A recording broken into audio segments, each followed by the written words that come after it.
Marcus Webb's hands were locked around a stranger's ribcage when he realized the entire room had gone silent. One thrust. Two. The woman's face was turning blue. Three, and a piece of food shot across the marble floor. She gasped. The crowd exhaled. He didn't know her name. Didn't know she owned the house. Didn't know that in 72 hours she'd show up at his garage and say 5 words that would destroy everything he'd built. Your ex-wife called my lawyer.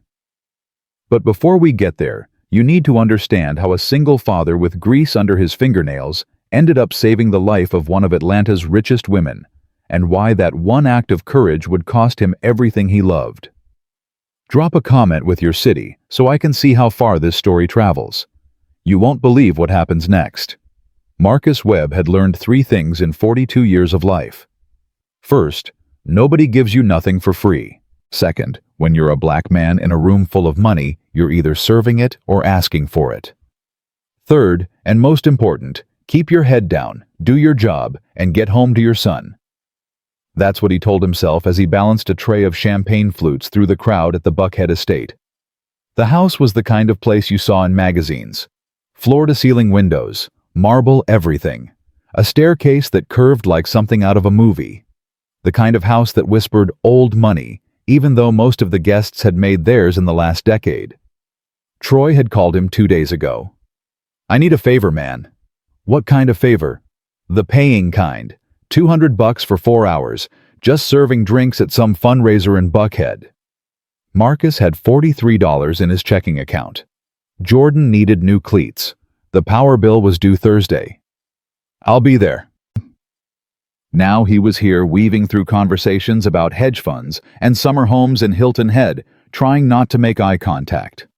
The uniform didn't fit right. The shirt pulled across his shoulders. The pants were an inch too short.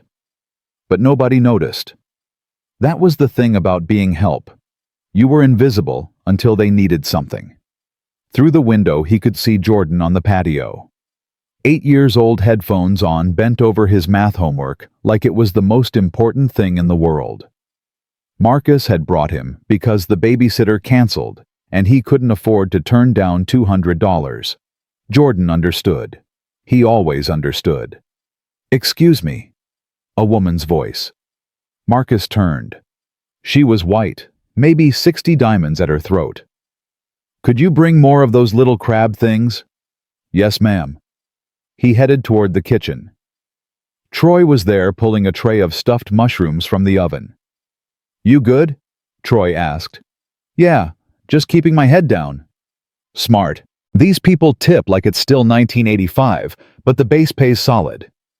Marcus grabbed the crab cakes and pushed back through the swinging door. The party had gotten louder. A jazz quartet played near the window. Someone laughed too hard at something that probably wasn't funny. He caught Jordan's eye through the glass. Jordan gave him a thumbs up. That's when it happened. Marcus was near the fireplace when he heard it. Not a scream, not a shout, just a sharp intake of breath that cut through the noise like a knife. He turned. A woman stood near the hors d'oeuvres table. Black woman, late 30s, beautiful in a burgundy dress that probably cost more than his truck. Her hand was at her throat. Her eyes were wide. The room kept moving. Conversations continued. The quartet played on. Nobody noticed. Marcus set down his tray. Her face was changing color, red to purple. Her mouth opened, but no sound came out. Her hands clawed at her neck. Still, nobody moved. Marcus crossed the room in 5 steps. He didn't ask permission, didn't introduce himself, didn't think. He stepped behind her and locked his arms around her ribcage, just below her breastbone. I got you, he said quietly. He pulled, sharp, upward. Nothing. Again. Harder. Her body jerked, but the obstruction held. The music stopped. Now people were watching. Marcus adjusted his grip. He thought of Jordan. Thought of the CPR course he'd taken at the community center 3 years ago. Thought of the instructor saying, "Don't be gentle, you might crack a rib. Better a broken rib than dead." He pulled again, this time with everything he had. The mushroom shot from her mouth and skittered across the marble floor. She doubled over, gasping, coughing so hard her whole body shook. Marcus kept his hand on her back, steadying her. "Breathe slow," he said. "In through your nose, out through your mouth." She followed his instructions. Her breathing evened out. Color returned to her face. She straightened slowly, one hand still pressed to her chest. "Oh my God," she whispered. Her voice was hoarse. "Oh my God." The room erupted in polite applause. Someone said, "Well done." Someone else said, "That was incredible." But most people were already turning back to their conversations. Crisis averted. Back to business. Marcus picked up his tray. "Wait." Her hand caught his arm. "Please wait." He turned. Up close he could see she'd been crying. Tears tracked through her makeup. Her hands were shaking. "What's your name?" she asked. "Marcus." "Marcus." She repeated it like she was memorizing it. "I'm Elena. Elena Hartwell." "You okay, Miss Hartwell?" "I'm alive because of you." Marcus shook his head. "Just did what anybody would do." "No." Her voice was firm. "No, you didn't. Everyone saw. You were the only one who moved." A man in a suit appeared at Elena's elbow. "Ms. Hartwell, should I call someone, a doctor?" "I'm fine, Richard." She didn't take her eyes off Marcus. "Thanks to this man." Richard glanced at Marcus at the tray in his hands, and his expression shifted. Understanding. Then something else. Dismissal. "Well," Richard said. "That's fortunate. Elena, the Harrisons are asking about the donor list. Tell them I'll be there in a moment." Richard hesitated, then walked away. Elena turned back to Marcus. "Do you have a card?" "A number I'd like to thank you properly." Marcus almost laughed. "Ma'am, I don't need thanks." "Elena. Please call me Elena." She pulled her phone from a small clutch purse. "And I insist. Please." There was something in her voice. Not pity. Not obligation. Something genuine. Marcus pulled out his phone. They exchanged numbers. "I should get back to work," Marcus said. Elena glanced at the tray, then at the kitchen door. "You're not a guest." It wasn't a question. "No, ma'am. Just helping out a friend." Her expression changed. Not shock exactly. More like recognition. Like she was seeing him clearly for the first time. "Well, Marcus, who's not a guest," she said softly. "I owe you my life. That's not nothing." "You don't owe me anything. I'm just glad you're okay." He turned to go. "Marcus." He looked back. "Thank you," she said. "Really?" He nodded. Then he pushed through the swinging door into the kitchen. Troy was there, eyes wide. "Bro, did you just save Elena Hartwell?" "Who?" "Elena Hartwell. She owns like half the real estate between here and Savannah. Her daddy built the Hartwell Tower downtown. She's worth like $80 million. Marcus set down the tray. "She's worth a life. That's all I know." "Man." Troy shook his head. "You're a better person than me." "You would have done the same thing." "Maybe, but I would have asked for a tip." Marcus smiled despite himself. "Come on. We got 2 more hours." They finished the shift. Marcus collected his $200 cash from Richard, the suit, who handed it over without making eye contact. Then he found Jordan on the patio packing up his homework. "Ready to go, little man?" Jordan looked up. "Dad, Troy said you saved someone's life." "She was choking. I helped her." "Was she really rich?" Marcus knelt down so they were eye level. "Doesn't matter if someone's rich or poor. You see somebody in trouble, you help. Always. You understand?" "Yes, sir." "Good. Now let's go home. It's late." They walked to the truck parked on the street. It was a 2008 Silverado with a dent in the passenger door and 180,000 miles on the odometer. But it ran. That's what mattered. Jordan climbed into his booster seat. Marcus buckled him in, then slid behind the wheel. The engine coughed twice before turning over. "Dad." "Yeah." "Do you think she'll remember you?" Marcus pulled away from the curb. The mansion disappeared in the rearview mirror. "Probably not, buddy. Rich people got a lot on their minds." "But you saved her life." "Yeah, but tomorrow she'll wake up in her big house and go back to her big life. And we'll wake up in our house and go back to ours. That's just how it works." Jordan was quiet for a moment. Then, "I'm glad you helped her anyway." Marcus reached over and squeezed his son's knee. "Me too." They drove home through Atlanta traffic. Jordan fell asleep somewhere around Piedmont. Marcus carried him inside, tucked him into bed without waking him, then stood in the doorway for a long moment, just watching him breathe. 3 years ago, Jordan's mother had walked out. No warning, no explanation, just a note on the kitchen table that said, "I can't do this anymore." Marcus had come home from the garage to find Jordan sitting on the couch, note in hand, crying so hard he couldn't speak. That was the day Marcus made a promise. Jordan would never feel abandoned again. Whatever it took, however hard it got. They were a team, forever. He pulled Jordan's door closed and walked to the kitchen. The sink was full of dishes. The counter was cluttered with mail. A notice from the power company. A reminder about Jordan's upcoming parent-teacher conference. A flyer for basketball tryouts at the rec center. Normal life. His life. Marcus opened the fridge. Leftover pizza, a gallon of milk, some turkey that might be past its prime. He grabbed the pizza, ate it cold, standing over the sink, then washed the dishes by hand because the dishwasher had been broken for 2 months and he hadn't had time to fix it.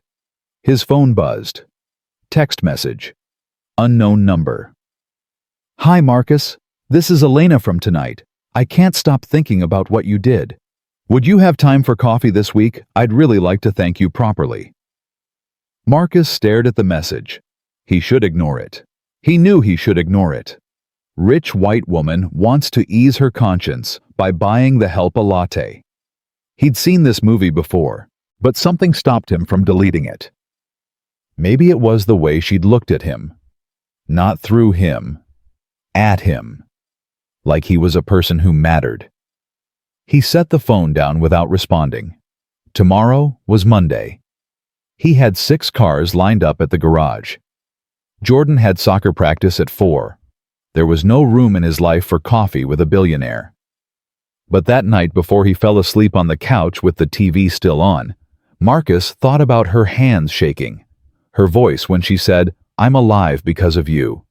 The way the crowd had clapped politely and then forgotten. He thought about Jordan asking, "Do you think she'll remember you?" And he wondered if maybe, just maybe, she actually would. 3 days later, Marcus was under a Honda Accord when his phone rang. He ignored it. The transmission was giving him hell, and he needed both hands to muscle the pan back into place. The phone stopped ringing, then started again. "Troy," he shouted. "Can you get that?" Troy's voice came from the office. "It's a blocked number." "Let it go to voicemail." The ringing stopped. Marcus tightened the last bolt, wiped his hands on a rag, and rolled out from under the car. His back screamed. He'd been at the garage since 6 a.m. It was now past 2. He hadn't eaten lunch. Troy appeared in the bay doorway holding Marcus's phone. It rang 3 times, same block number. Marcus took the phone. 3 missed calls, 1 voicemail. He pressed play. "Hi Marcus, this is Elena Hartwell. We met at the fundraiser on Saturday. I texted you a few days ago about coffee but didn't hear back. I'm hoping you got the message. I'd really like to talk to you. Please call me when you get a chance. I promise I'm not trying to be a pest. I really need to speak with you. Thanks." Her voice was different than he remembered, less polished, almost nervous. Troy raised his eyebrows. "Elena Hartwell called you 3 times. Apparently. And you didn't call her back." Marcus set the phone down. "I've been busy. Too busy for $80 million. I don't want her money, Troy." Maybe she doesn't want to give you money. Maybe she just wants to say thank you. She already did, at the party. Troy leaned against the doorframe. You're scared. What? You're scared. Admit it. Marcus picked up a wrench. I'm not scared of nothing. Then why won't you call her back? Because... Marcus stopped. Because why? Because women like Elena Hartwell didn't call men like him unless they wanted something. Because the last time he'd let someone into his life, she'd walked out and broken his son's heart. Because he had $43 in his checking account, and she had a house with a marble staircase, and those worlds didn't mix. Because I got Jordan to think about, Marcus said finally. I can't bring somebody into his life who's gonna disappear. How do you know she'll disappear? How do you know she won't? Troy was quiet for a moment. Then, you remember what you told Jordan about helping people? That's different. Is it, you helped her because it was the right thing to do? Maybe she's trying to do the right thing too. Marcus didn't answer. He turned back to the Honda. Just call her, Troy said. Worst case, she buys you a latte, and you never see her again. Best case... He shrugged. I don't know, man. Best case might surprise you. That night, after Jordan was asleep, Marcus sat on the back steps with a beer and stared at Elena's number in his phone. The street was quiet. Crickets sang in the dark. Someone's TV flickered through a window across the alley. He thought about Tasha, Jordan's mother, the way she used to smile when he came home from work, the way that smile had faded over time until one day it was just gone. The note on the table. I can't do this anymore. He thought about the custody hearing, the judge asking, where is the mother? Marcus saying, I don't know, Your Honor. The judge awarding him full custody because there was no one else to give it to. He thought about Jordan's face the first time he made breakfast by himself, the first time he remembered to pack his own lunch, the first time he stopped asking when Mommy was coming home. 3 years. Just the two of them. It worked. They had a rhythm. Why mess with that? But then he thought about Elena's hand on his arm. You were the only one who moved. He pressed call before he could change his mind. She answered on the first ring. Marcus. Yeah, it's me. Oh, thank God. I was worried you were avoiding me. I've been working. Of course. I'm sorry, I didn't mean to. She stopped, took a breath. Can we start over? Okay. I'd really like to take you to coffee, or lunch, or dinner, whatever works for you. I want to talk to you. About what? About thanking you properly. About... Another pause. About the fact that nobody else moved Marcus. Everyone saw me choking, and nobody did anything. Do you know how that feels? He did know. He knew exactly how that felt. Being invisible, being ignored, being in a room full of people and completely alone. Coffee's fine, he said. But I got my son. He goes where I go. Of course. I'd love to meet him. When? Tomorrow there's a place in Virginia Highland. Common Grounds.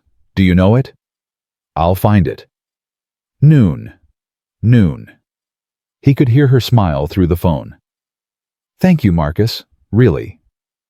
Don't thank me yet. You might change your mind. I won't, she said. And something in her voice made him believe her. They said goodbye. Marcus sat there for a long time after beer warming in his hand, wondering what the hell he'd just agreed to. Inside, Jordan called out, Dad. Marcus went in. Jordan was sitting up in bed, rubbing his eyes. What's wrong, buddy? Bad dream. Marcus sat on the edge of the bed. You want to talk about it? Jordan shook his head. Then, Dad. Are we okay? What do you mean? Like with money and stuff. I heard you talking to the power company. Marcus's chest tightened. Hey, look at me. Jordan looked up. We're fine.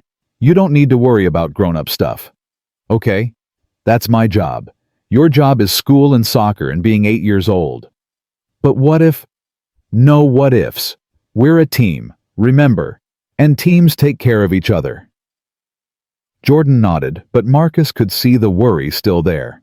The same worry he'd carried since Tasha left. The fear that everyone leaves eventually. "I got something to tell you," Marcus said. "We're going to have coffee tomorrow with the lady from the party, the one I helped."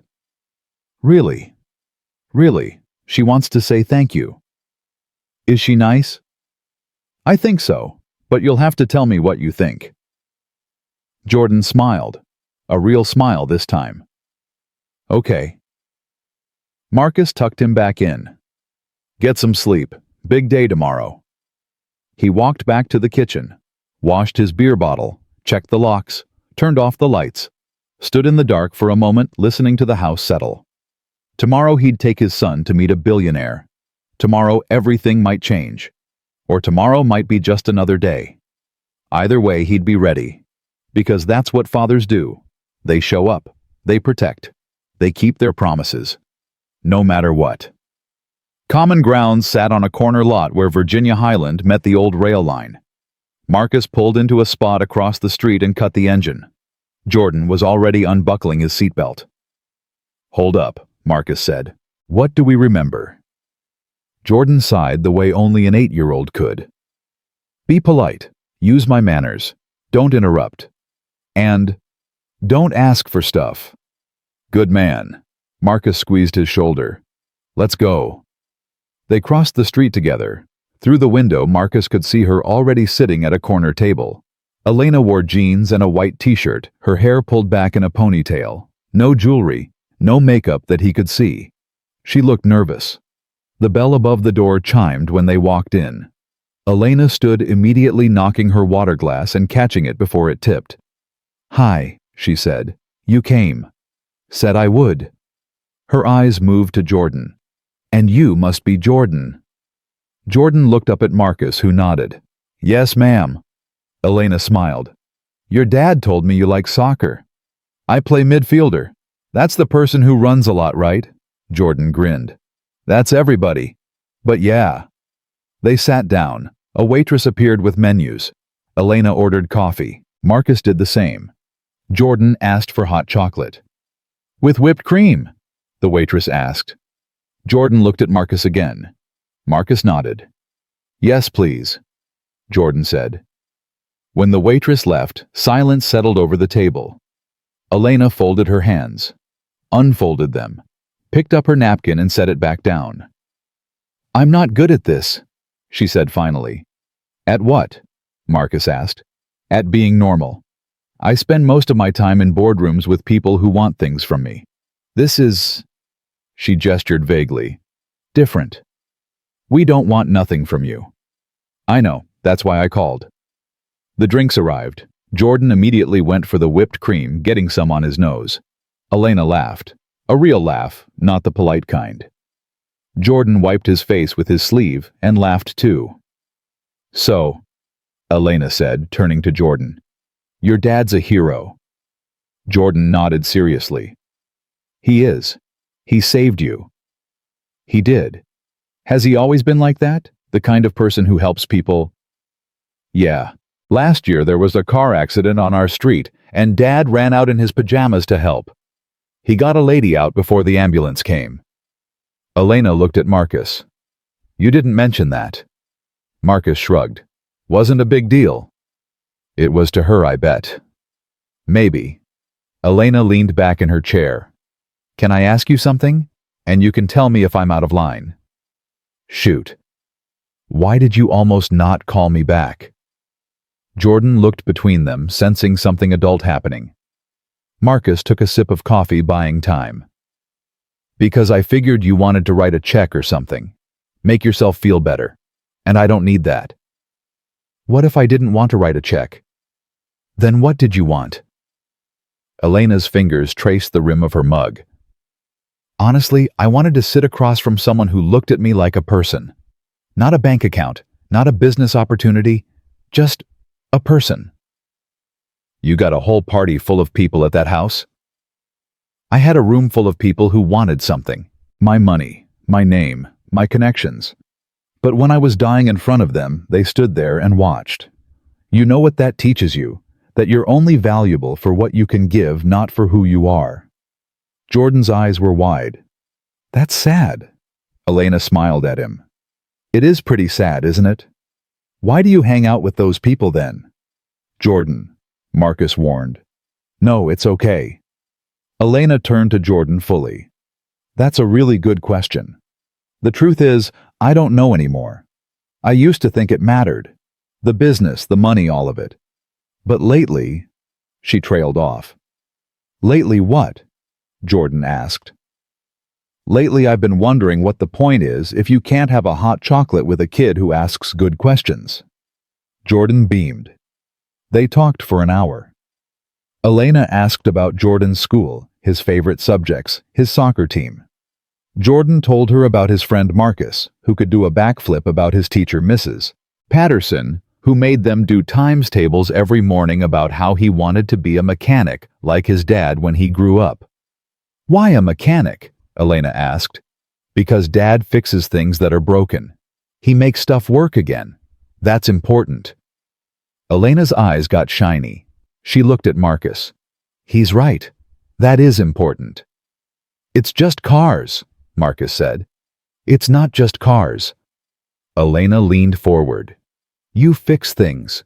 You help people. You show up when nobody else does. That's not just anything. Marcus shifted in his seat, uncomfortable with the praise. You want to order some food? They got good sandwiches here. They ordered. Turkey for Marcus, grilled cheese for Jordan, a salad for Elena that she barely touched. Jordan excused himself to use the bathroom. The moment he was gone, Elena's demeanor changed. She set down her fork. I need to tell you something. Marcus felt his guard go up. What? After the party, I couldn't stop thinking about you. Not in a weird way. In a this person is different way. So She hesitated. I looked you up. Looked me up how? I have people who can find things out. I know that sounds invasive and I'm sorry, but I needed to know who you were. Marcus's jaw tightened. And what did you find out? That you've had full custody of Jordan for 3 years. That his mother walked out with no warning. That you work 60-hour weeks at a garage you don't own. That you've been late on rent twice in the last year. That you... That's enough. Marcus's voice was quiet but sharp. You had no right. You're right. I didn't. But Marcus, I need you to understand something. She reached across the table, stopped short of touching his hand. I'm not telling you this to embarrass you. I'm telling you because I want to help. I don't need your help. Everyone needs help sometimes. Not from you. Elena pulled her hand back. Why? Because I have money. Because I don't know you, and I don't trust people who investigate me behind my back. Fair enough? She nodded. That's fair. I crossed a line. I'm sorry. Jordan came back to the table. He looked between them, sensing the tension. Everything okay? He asked. Everything's fine, Marcus said. He pulled out his wallet. We should get going. Wait. Elena put a hand up. Please. Just let me say one more thing. Then if you want to leave, I won't stop you. Marcus waited. Elena turned to Jordan. Jordan, do you know what I do for work? Jordan shook his head. I run a company that my father built. A big company with lots of employees. And you know what I've learned? The most valuable people aren't the ones with the most money or the fanciest degrees. They're the ones who show up, who do what's right even when nobody's watching, who teach their kids to be good humans. She looked at Marcus. Your dad is one of those people, and I'm not trying to buy him or change him or fix him. I'm trying to learn from him. Jordan looked at Marcus. Dad? I think she's nice. Marcus closed his wallet. He didn't put it away, but he didn't stand up either. What do you want from me? He asked Elena. Really, I want to be your friend. I want Jordan to know that there are people in the world who care about him besides his dad. And maybe, if you'll let me, I want to help make your life a little easier. Not because you need it, but because you deserve it. I can't pay you back. I don't want you to. Then why? Elena's voice cracked. Because 3 days ago, I almost died, and the only person who cared was a man who didn't know my name. That changes you, Marcus. It makes you want to be better. And I think maybe you're the person who can show me how. Marcus looked at his son. Jordan was watching him with those big eyes, the ones that saw everything. What do you think, buddy? Marcus asked. Jordan considered this seriously. I think she needs a friend, Dad. And you always say we should help people. Marcus almost smiled. I did say that, didn't I? Yep. Marcus turned back to Elena. Okay, friends, but no investigations, no checks, no trying to fix my life. You want to know something about me, you ask. Deal. And if this gets weird or uncomfortable for Jordan, we're done. No questions asked. Understood. And I pay for my own coffee. Elena opened her mouth to argue, then closed it. Okay. Marcus pulled out a 20 and left it on the table. Come on, Jordan, we got to get to practice. They stood to leave. Elena stood too. Thank you, she said, for giving me a chance. Marcus nodded. Don't make me regret it. Outside, Jordan grabbed Marcus's hand as they crossed the street. Dad, yeah, I like her. I know. Do you? Marcus unlocked the truck. I don't know yet, but we'll see. They drove to soccer practice.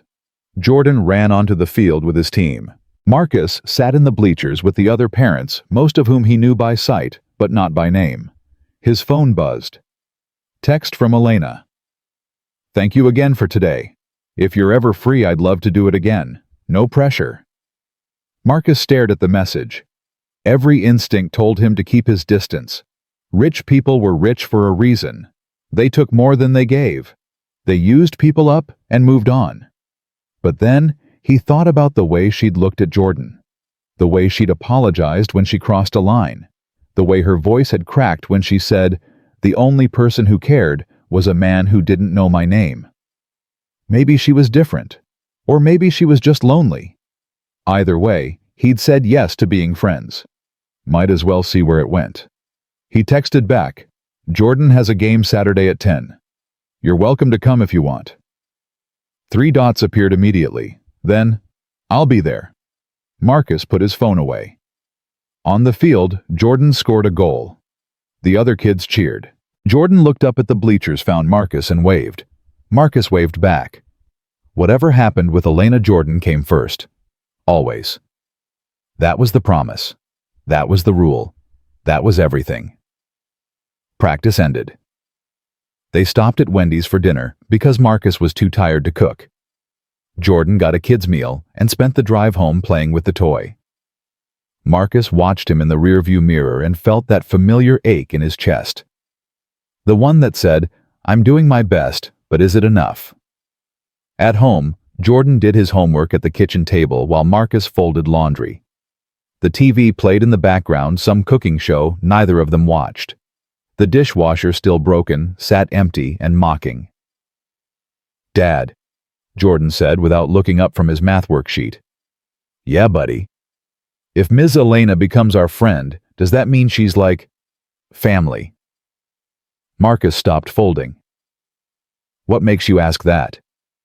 Because you said family is the people who show up. And she showed up today. She showed up once, Jordan. Family shows up over and over. But she could write show up over and over. Marcus sat down across from him. Maybe, but we can't count on it. Sometimes people say they'll be there and then they're not. Jordan's face fell. Marcus knew that look. Knew what it meant. Knew where Jordan's mind had gone. Hey. Marcus reached across the table. That's not about you, okay? When your mom left, that was about her, not you. You didn't do nothing wrong. Then why did she go? It was the question Jordan asked every few months. The question Marcus never had a good answer for. I don't know, son. I wish I did. But what I do know is this: I'm not going nowhere. You're stuck with me until you're sick of me. I won't get sick of you. Good. Then we got a deal. Jordan went back to his math. Marcus went back to laundry. But the question hung in the air between them. The question of trust. The question of risk. The question of whether it was worth opening the door even a crack when you'd already been hurt so bad. Later that night, after Jordan was asleep, Marcus sat on the back steps with a beer. His phone rang. Troy. Yeah. How'd it go? How'd what go? Don't play dumb. Coffee with the billionaire. Marcus sighed. It went fine. Fine. That's all I get. What do you want me to say? We had coffee. We talked. She seems nice. And nothing. She's coming to Jordan's game Saturday. Troy whistled. Moving fast. It's not like that. What's it like then? Marcus picked at the label on his beer bottle. I don't know, man. She's lonely. I'm tired. Maybe we both need a friend. Or maybe it's more than that. It's not. How do you know? Because I got Jordan to think about.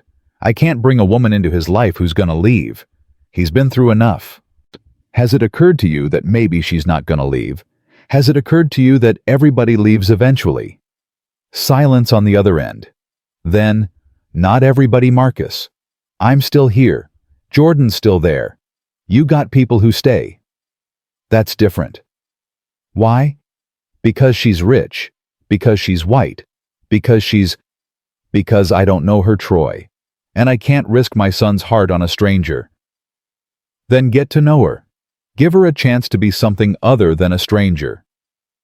Marcus finished his beer. Maybe I will. Maybe I won't. But that's on my time, not yours. Troy laughed. Fair enough. I'm just saying, man. You've been alone for 3 years. It's okay to let somebody in. I'm not alone. I got Jordan. You know what I mean. Marcus did know. He knew exactly what Troy meant. The nights after Jordan went to bed when the house got so quiet it hurt. The mornings waking up alone. The feeling of carrying everything by yourself because there was nobody to share the load. I'll think about it, Marcus said. That's all I'm asking. They hung up. Marcus sat there a while longer, beer warming in his hand, crickets singing in the dark. Across the alley, somebody's dog barked. A car passed on the street. Normal sounds, normal night. But something had shifted. Something small, but significant. He'd said yes to coffee. He'd invited Elena to Jordan's game. He'd opened the door just a crack. And maybe that was enough for now. Maybe that was how you started. One small yes at a time. Saturday morning came fast. Marcus woke Jordan at 8, made him scrambled eggs and toast, helped him find his cleats that had somehow ended up under the couch. They loaded into the truck at 9:30, Jordan bouncing in his seat with pre-game energy. You think she'll really come? Jordan asked. Don't know, maybe. But she said she would. People say lots of things, buddy. Jordan was quiet for a moment. Then, you don't trust her. I don't know her well enough to trust her yet. But you trusted her enough to invite her. Marcus glanced at his son in the rearview mirror. When'd you get so smart? Jordan grinned. I've always been smart. You just don't always notice. They got to the field at 10 to 10. Jordan ran off to warm up with his team. Marcus set up his folding chair on the sideline next to the other parents. Most of them were on their phones. A few chatted quietly. Nobody paid him much attention. At exactly 10 o'clock, a black Mercedes SUV pulled into the parking lot. Marcus felt his stomach tighten. She came. Elena got out wearing jeans and a team sweatshirt in Jordan's school colors. She'd bought a sweatshirt. Marcus didn't know whether to be touched or worried. She spotted him and walked over carrying 2 coffees. Hi, she said, slightly breathless. I didn't know how you took your coffee, so I got cream and sugar on the side. Marcus accepted the cup. You didn't have to do that. I wanted to. She sat down in the empty chair next to him. A few of the other parents glanced over then away. Marcus could feel their questions. "Which one's Jordan?" Elena asked. Marcus pointed. "Number 7. "He looks just like you." "Poor kid," Elena laughed. The game started. Jordan played hard, running up and down the field with the kind of energy that only 8-year-olds had. Halfway through the first half, he got the ball dribbled past 2 defenders and passed to his teammate who scored. Elena jumped to her feet. "Yes, go Jordan." Jordan looked over, saw her, and his face lit up. He waved. She waved back. Marcus felt something in his chest crack open just a little. The game ended in a tie. Jordan ran over sweaty and grinning. "Did you see my assist?" he asked Elena. "I saw. That was incredible. Coach says I'm getting better at seeing the whole field." "I bet you are." They walked to the parking lot together. Other parents passed a few, nodding hello to Marcus. One woman, Carol, mother of Jordan's friend, Aiden, stopped. "Marcus, we're getting pizza after. You and Jordan want to come?" Before Marcus could answer, Elena said, "Actually, I was hoping I could take them to lunch, if that's okay with you both." Carol's eyebrows went up.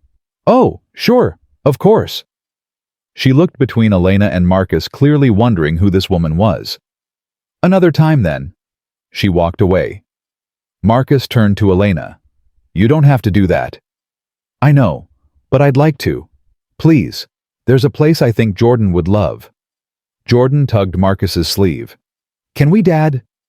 Marcus looked at his son's hopeful face, at Elena's nervous smile, at the simple fact that she'd shown up just like she said she would.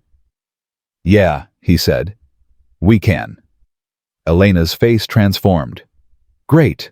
Follow me." They followed the Mercedes to a restaurant Marcus had never been to, the kind of place with valet parking and white tablecloths. Marcus almost turned around, but Elena was already out of her car, walking back to them. "I know what you're thinking," she said through Marcus's window, "but they have the best burgers in Atlanta. Jordan's gonna love it, trust me." "This place looks expensive." "It's lunch, my treat. Please." Marcus looked at Jordan, who was practically vibrating with excitement. "Fine," Marcus said. "But this is the last time you're paying." "Deal." Inside the restaurant was quieter than Marcus expected.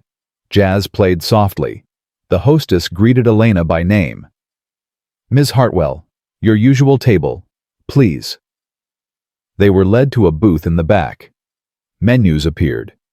Marcus looked at the prices and felt his chest tighten. $15 for a burger, $20 for a steak salad. Elena leaned across the table. "Order whatever you want, both of you, seriously." Jordan ordered a burger and fries and a milkshake. Marcus ordered the cheapest thing on the menu, a club sandwich. Elena ordered nothing but coffee. "You're not eating?" Marcus asked. "I had a big breakfast." She was lying. Marcus could tell, but he didn't push it. The food came. Jordan attacked his burger like he hadn't eaten in days. Elena watched him with a smile that was almost sad. "Can I ask you something?" she said to Marcus. "Shoot." "What was the hardest part?" When his mom left, Marcus set down his sandwich. Jordan was focused on his fries, not listening. The hardest part was watching him wait by the door every day for 2 months, thinking she'd come back, having to tell him over and over that she wasn't coming, watching that hope die in his eyes a little more each time. Elena's eyes filled. "I'm so sorry." "Don't be sorry. Just understand that's why I'm careful. That's why I can't just let people in." "I get it. I do. And I promise, Marcus, I'm not going anywhere unless you tell me to go." "Why?" Marcus leaned forward. "Why do you care so much? You don't know us. We're nobody to you." "That's where you're wrong." Elena's voice was fierce. "You're not nobody. You saved my life. And more than that, you saw me. Really saw me. Do you know how rare that is? Do you know how long it's been since someone looked at me and didn't see dollar signs? So this is about you feeling good about yourself." "No." This is about me being tired of being alone. Just like you." The words hit harder than Marcus expected. Because she was right. He was tired. Tired of carrying everything alone. Tired of being strong all the time. Tired of pretending he didn't need help. "Okay," he said quietly. "Okay, what?" "Okay, let's see where this goes, but slow, for Jordan's sake." Elena nodded. "Slow. I can do slow." Jordan looked up from his milkshake. "Are you guys friends now? Like for real?" Marcus looked at Elena. Elena looked at Marcus. "Yeah," Marcus said. "I think we are." Jordan smiled so big it looked like his face might split. "Good, because I like Ms. Elena. She's nice." "She is nice," Marcus agreed. And as they finished lunch, Marcus let himself believe just for a moment that maybe this could work. Maybe Elena really would stick around. Maybe his son wouldn't get hurt. Maybe, just maybe, they were both exactly what the other needed. 2 weeks passed like water finding its level. Elena came to another soccer game, then a school play, where Jordan had exactly 3 lines as tree number 2. She showed up at the garage one afternoon with lunch because Marcus had texted he was too slammed to take a break. She never made a big deal of any of it. Just showed up, stayed a while, and left before it got uncomfortable. Marcus found himself looking forward to her texts. The way she'd send him articles about cars she thought were interesting, even though she didn't know the difference between a carburetor and a catalytic converter. The way she'd ask about Jordan first always. The way she remembered small things like how Marcus took his coffee or that Jordan hated mushrooms. It was a Tuesday afternoon when everything changed. Marcus was finishing up an oil change when his phone rang. School.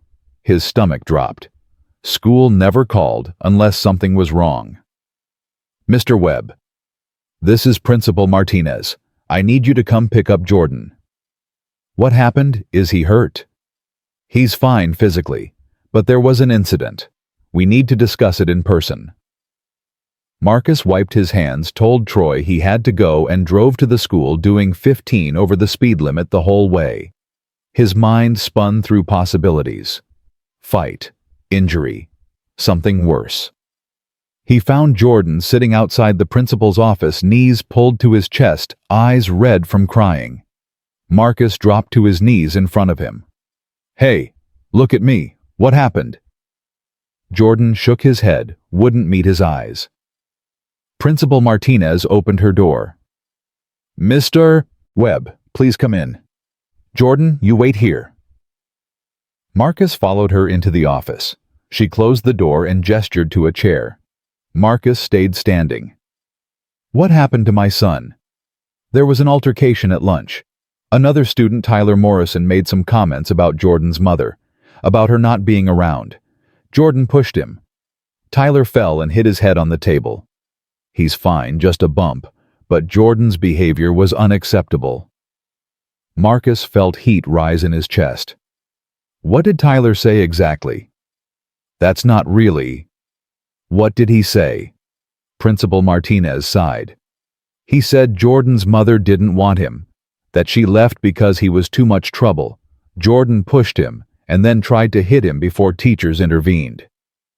Marcus's hands clenched into fists. "So my son gets punished for defending himself against a bully." "Violence is never the answer, Mr. Webb. You know our policy. Jordan's suspended for 3 days. And Tyler will receive detention." "Detention." Marcus's voice was flat. "My son gets suspended for 3 days because some kid called his mother because some kid said his mother abandoned him. And that kid gets detention." The physical altercation. He's 8 years old. He's a child who's been through hell and back. And instead of protecting him, you're punishing him for having feelings. I understand you're upset. You don't understand nothing. Marcus turned toward the door. "We're done here." He walked out. Jordan stood up immediately, his face crumpling. "Dad, I'm sorry. I'm so sorry. Marcus pulled him into a hug. You got nothing to be sorry for. But I pushed him. I made him fall. I broke the rules. Sometimes rules don't matter as much as standing up for yourself. They walked to the truck in silence. Jordan climbed in and buckled himself, tears still streaming down his face. Marcus started the engine and just sat there for a moment, hands on the wheel, trying to breathe through the rage. Dad. Jordan's voice was small. Are you mad at me? Marcus turned. No, buddy. I'm mad at that kid for saying cruel things. I'm mad at the school for not protecting you. But I'm not mad at you. Not even a little bit. Tyler said Mom left because I was bad. Is that true? Marcus felt something inside him break. No, listen to me. That is not true. Your mother left because she had her own problems. Problems that had nothing to do with you. You're a good kid, the best kid. And don't you ever let anyone tell you different. Jordan wiped his eyes. Can we go home? Yeah, we can go home. They drove in silence. Marcus's phone buzzed multiple times. He ignored it. When they got home, Jordan went straight to his room. Marcus heard the door close, heard the sound of crying through the wall. He stood in the kitchen, hands braced on the counter, breathing hard. His phone buzzed again. He pulled it out. 3 texts from Elena. Hey, I know you're probably busy, but wanted to check in. Haven't heard from you today. Everything okay? Marcus, I'm starting to worry. He stared at the messages. Part of him wanted to tell her everything. Part of him wanted to shut down, handle it alone, like he always did. But Jordan's words from weeks ago echoed in his head. Family is the people who show up. He called her. She answered immediately.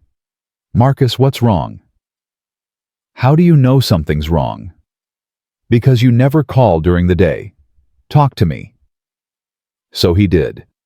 He told her about the school, about Tyler, about Jordan in his room crying because some kid confirmed his worst fear. Elena listened without interrupting. When he finished, she was quiet for a long moment. Where are you right now? She asked. Home. I'm coming over. You don't have to. I'm already in my car. Be there in 20. She hung up before he could argue. Marcus went to check on Jordan. He knocked softly on the door. Buddy, can I come in? No answer. Marcus opened the door anyway. Jordan was curled up on his bed facing the wall. Marcus sat down on the edge of the mattress. You want to talk about it? No. Okay, but I'm here when you do. Dad? Yeah? Do you think Mom thinks about me ever? The question gutted him. Marcus put a hand on Jordan's back. I don't know what she thinks, son, but I know she's missing out on the best kid in the world. And that's her loss, not yours. Jordan rolled over. His face was blotchy from crying. Miss Elena wouldn't leave, would she? What do you mean? If she was my mom, would she leave? Marcus's throat tightened. I don't think so. But she's not your mom, Jordan. She's our friend. But she could be more right, like she could stay. Let's not get ahead of ourselves. 20 minutes later, the doorbell rang. Marcus opened it to find Elena standing there with 2 bags of takeout and a DVD. What's all this? Marcus asked. Comfort food and the Sandlot. I'm assuming Jordan hasn't seen it. He hasn't. Good. Then today's the day. She walked past him into the house. Where is he? In his room. Elena set the bags on the kitchen counter and walked down the hall. Marcus followed. She knocked on Jordan's door. Jordan, it's Ms. Elena. Can I come in? A pause, then a small, okay. Elena opened the door and sat on the floor next to Jordan's bed. Marcus stayed in the doorway. Your dad told me what happened, Elena said. That kid was wrong. Dead wrong. You know that, right? Jordan shrugged. Listen to me. I'm going to tell you something I've never told anyone. When I was 12, my mom died. Cancer.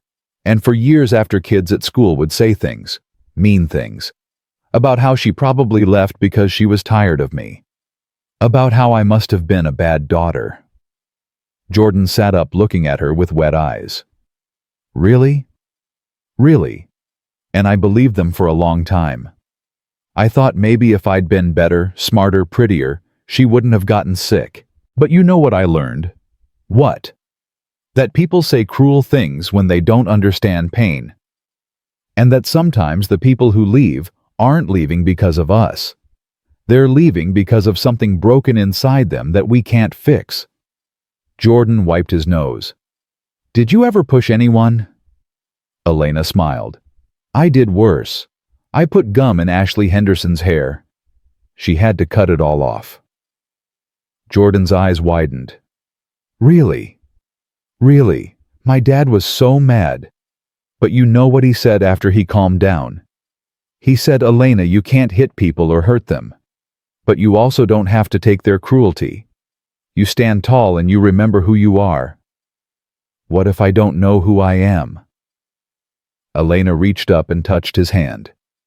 You're a kid who loves soccer, who works hard in school, who has a dad who would move mountains for you, and who's got a friend who thinks you're pretty special. You think I'm special? I know you are. Jordan looked at Marcus. Marcus nodded. Jordan took a shaky breath. Ms. Elena. Yeah. Will you watch the movie with us? That's why I brought it.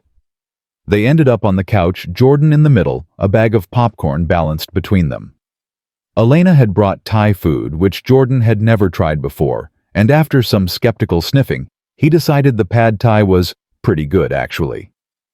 The movie played. Jordan laughed at the right parts. Elena kept up a running commentary that made both of them laugh harder. Marcus sat there feeling something he hadn't felt in 3 years. Like his house was full. Like they were a unit, not just him and Jordan against the world. When the movie ended, Jordan was half asleep, his head against Elena's shoulder. She looked at Marcus over Jordan's head and smiled. A tired smile, but genuine. I should get him to bed, Marcus said quietly. I'll help. Together they got Jordan to his room. He brushed his teeth in a zombie state and crawled under the covers. Elena pulled the blanket up to his chin. Thank you for coming over, Jordan mumbled. Anytime, kiddo. Ms. Elena. Yeah. You're like a mom. Kind of. Is that okay to say? Elena's eyes filled. She glanced at Marcus, who nodded. That's more than okay to say, Elena whispered. That's the nicest thing anyone's ever said to me. Jordan smiled and closed his eyes. Within minutes, he was asleep. Marcus and Elena walked back to the living room. Elena started cleaning up the takeout containers. Marcus helped. You didn't have to come, Marcus said. Yes, I did. Why?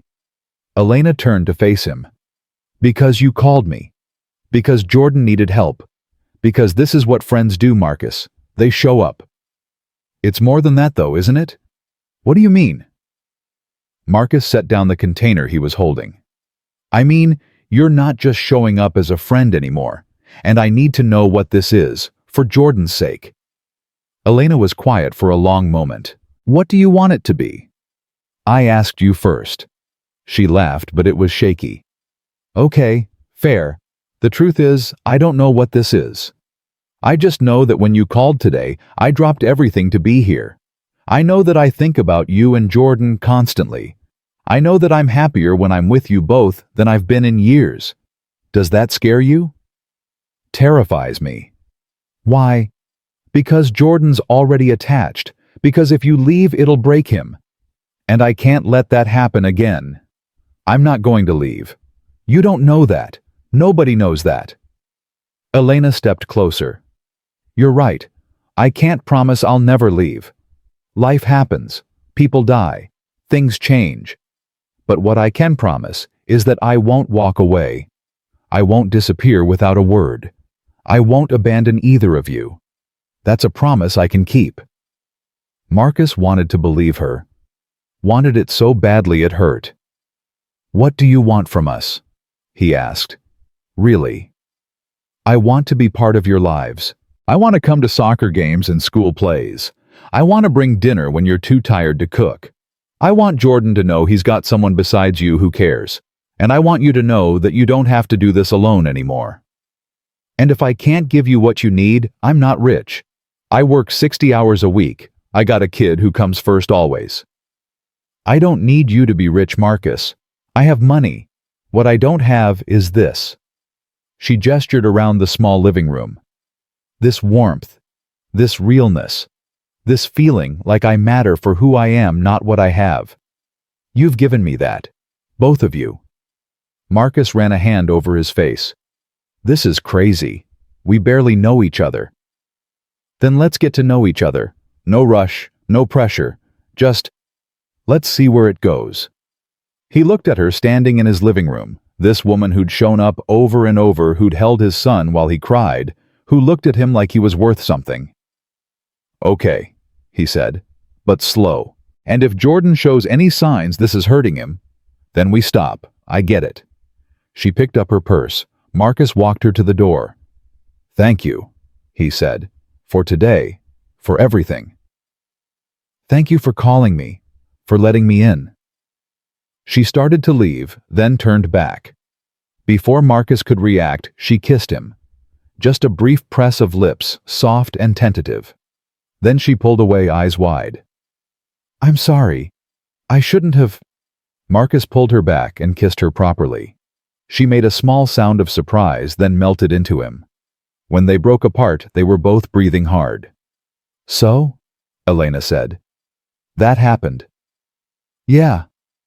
Any regrets? Marcus thought about Jordan asleep down the hall, about the risk he was taking, about all the ways this could go wrong. Then he thought about the way Elena had shown up today without being asked. The way she'd sat on Jordan's floor and shared her own pain to ease his. The way she looked at both of them like they hung the moon. No regrets, he said. Not yet. She smiled. I'll take it. After she left, Marcus locked the door and stood in the quiet house. He checked on Jordan one more time. His son was sprawled across the bed, one arm hanging off the edge, peaceful in sleep. Marcus's phone buzzed. Text from Elena. Thank you for tonight, for trusting me. Sleep well. He texted back, you too. Then he added, Jordan was right. You are kind of like a mom. 3 dots appeared. Disappeared. Appeared again. Then, that's the second nicest thing anyone's ever said to me. Marcus smiled. He got ready for bed, but sleep didn't come easy. His mind kept replaying the kiss. The way Elena had felt in his arms. The way she'd looked at him like he was someone worth kissing. But underneath the hope was fear. Cold and familiar. Because everyone left eventually. His parents when he was 19. His ex-wife 3 years ago. Even his friends had drifted away when things got hard. Why would Elena be different? Because she showed up? A voice in his head whispered, she keeps showing up. Marcus closed his eyes and let himself believe it. Just for tonight. Just this once. The next morning, Jordan woke up in a better mood. They made pancakes together, Jordan standing on a chair to flip them. 3 burned. 2 were perfect. They ate them anyway.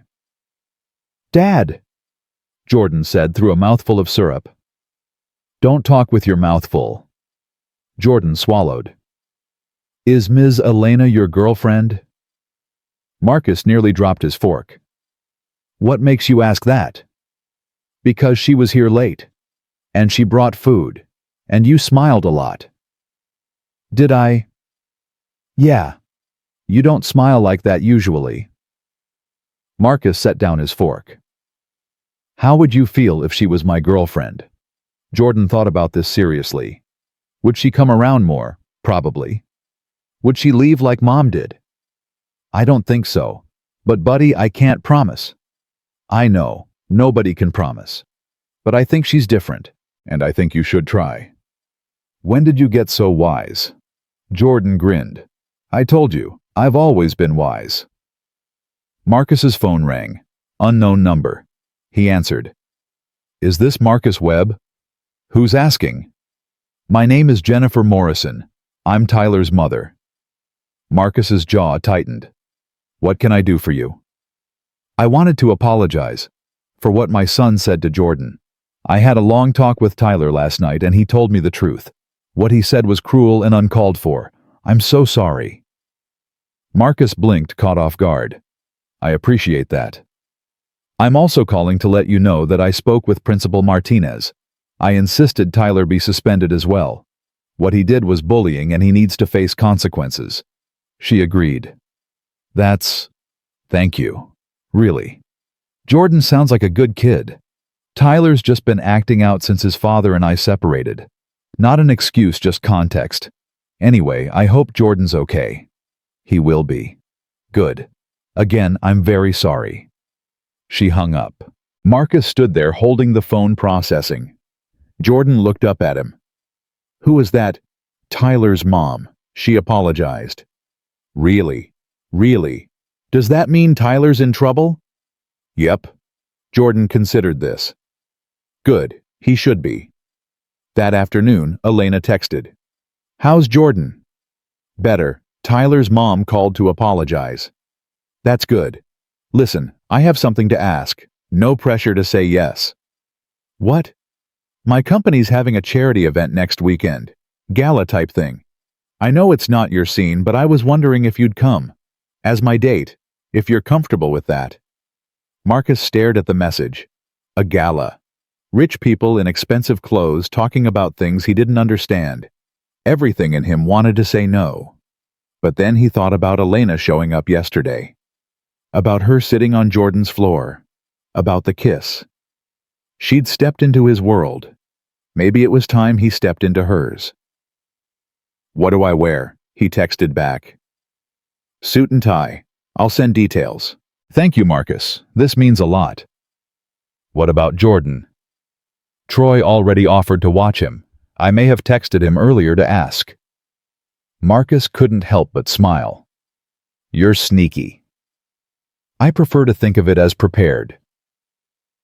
That week passed in a blur of work and nerves. Marcus owned one suit. He'd bought it for his custody hearing 3 years ago.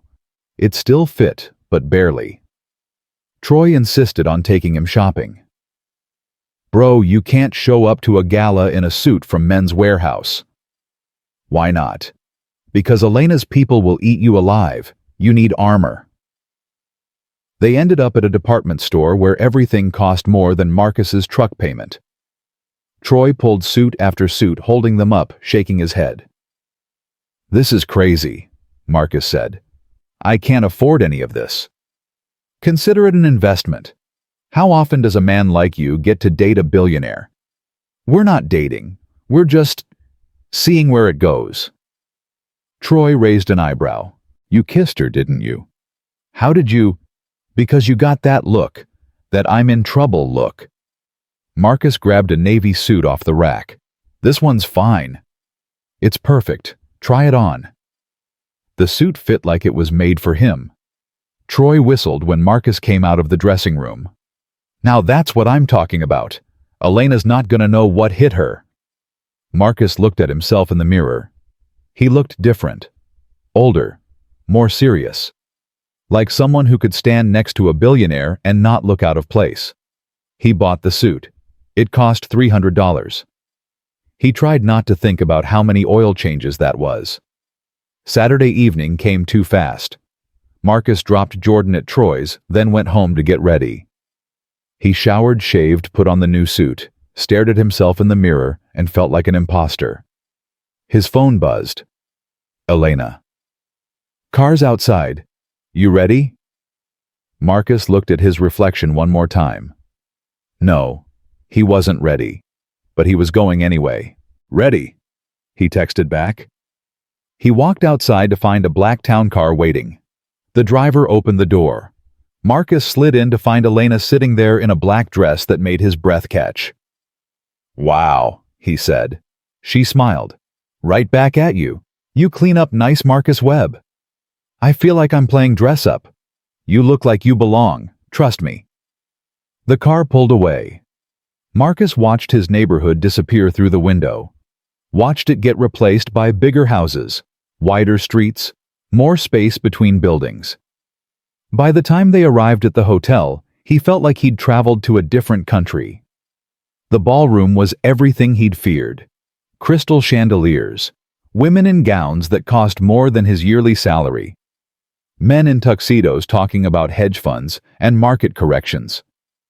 Elena took his arm as they walked in. "Stay close," she whispered. "And remember, half these people are miserable. They're just better at hiding it." "That's supposed to make me feel better. Is it working?" "Not really." She laughed and pulled him toward the bar. People watched them pass. Marcus could feel their questions, their judgments. Elena ignored them all. They got drinks. Elena introduced him to person after person, names he'd never remember, faces that blurred together. Everyone was polite. Too polite. The kind of polite that felt like pity. A woman in a red dress approached. "Elena, darling, it's been ages." "Victoria, hello.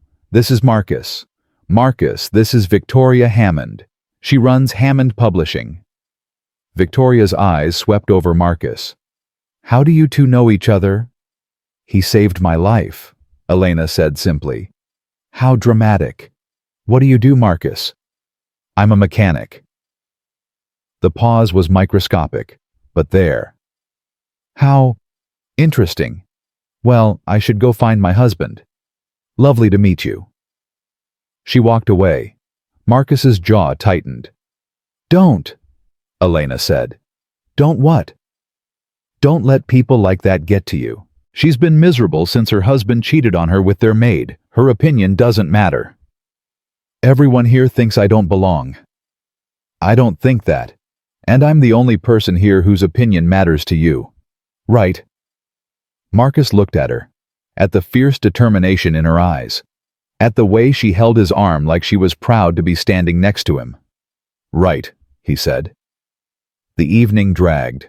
Marcus made small talk with people who looked through him, ate food he couldn't identify, drank champagne that tasted expensive but not good. The whole time Elena stayed at his side. Finally, she pulled him onto the dance floor. A string quartet played something slow and classical. Marcus put his hands where they belonged, and they swayed.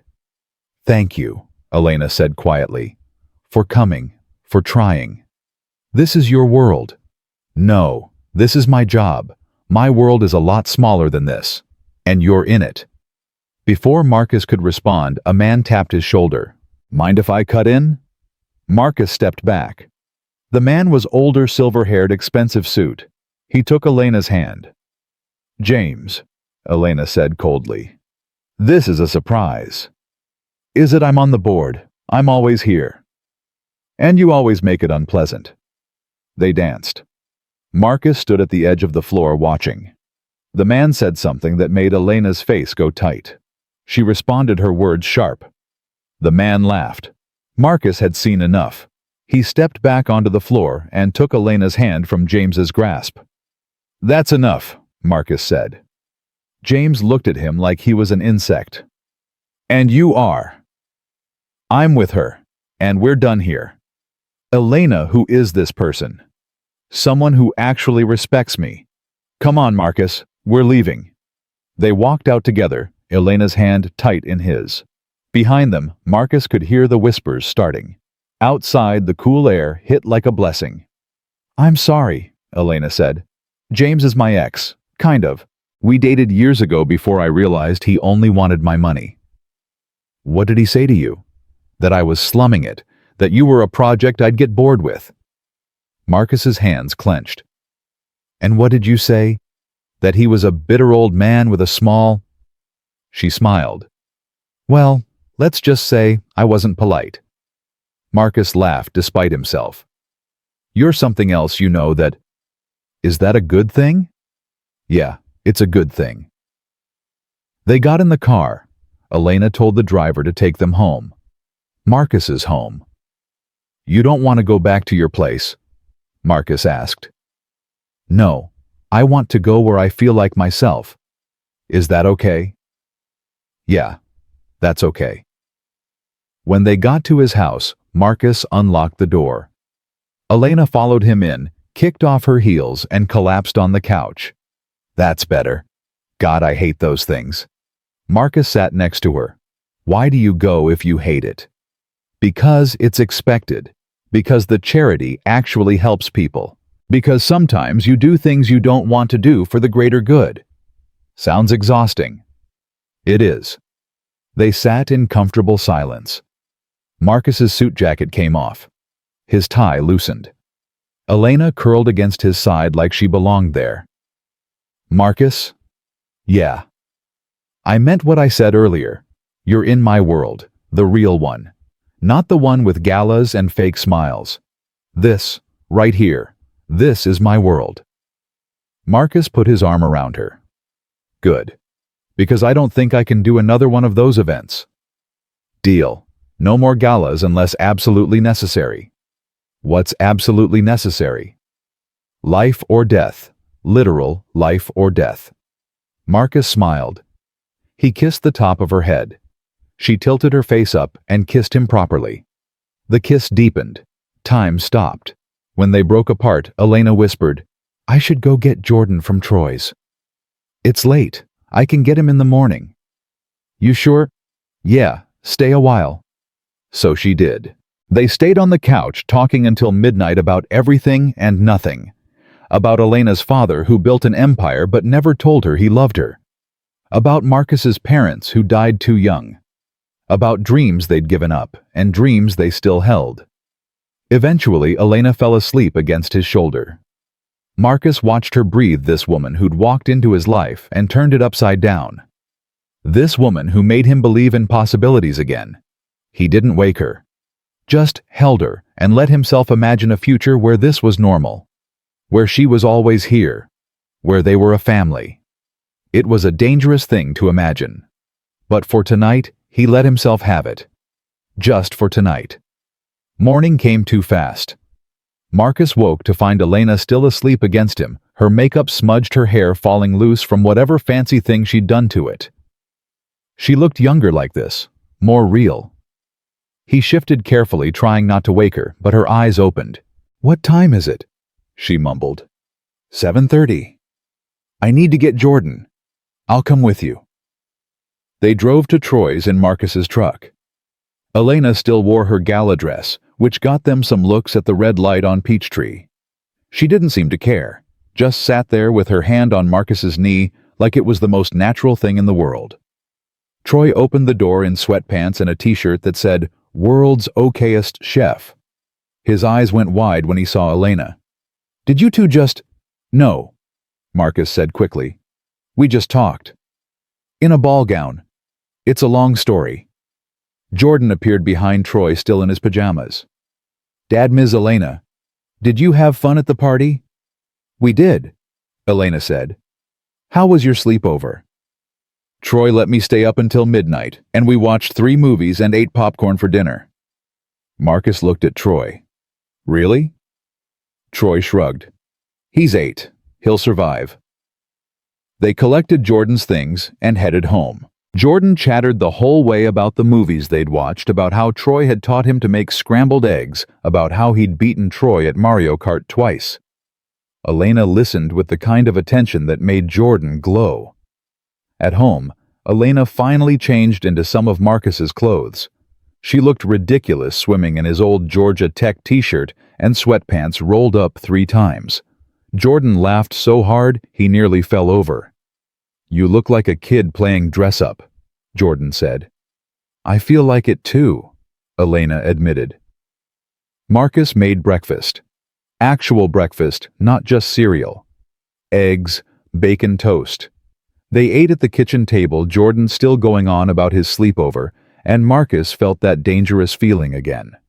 The one that said, this could be forever. After breakfast, Elena's phone rang. She looked at the screen and her expression changed. I have to take this. Excuse me. She walked into the living room. Marcus could hear her voice, professional, and clipped, nothing like the soft tone she'd used with Jordan moments before. He started washing dishes. Jordan dried. Dad, Jordan said quietly. Is Ms. Elena going to stay, like, for real? I don't know, buddy. But you want her to. Marcus looked at his son. Yeah, I do. But that's complicated. Because she's rich. Because she's got her own life. A big life. And I don't know if we fit in it long term. We fit pretty good right now. Marcus smiled. Yeah, we do. Elena came back in. Her face was tight. Everything okay? Marcus asked. There's a problem at work. I need to go handle it. On a Sunday. Running a company doesn't really have days off. She looked at Jordan. I'm sorry, kiddo. I'll make it up to you, okay? That's okay, Ms. Elena. I understand. She kissed the top of his head, then turned to Marcus. Walk me out. Outside, Elena leaned against her car. The morning sun was bright, and she squinted against it. I'm sorry, she said. I wanted to spend the day with you both. You've got responsibilities. I get it. Do you? Because I feel like I'm always leaving, always choosing work over this. You've been here more than you haven't. But what happens when it's not enough? What happens when Jordan starts to feel like I'm just another person who doesn't stick around? Marcus stepped closer. Hey, look at me. You're showing up. That's what matters. Nobody expects you to drop everything every time.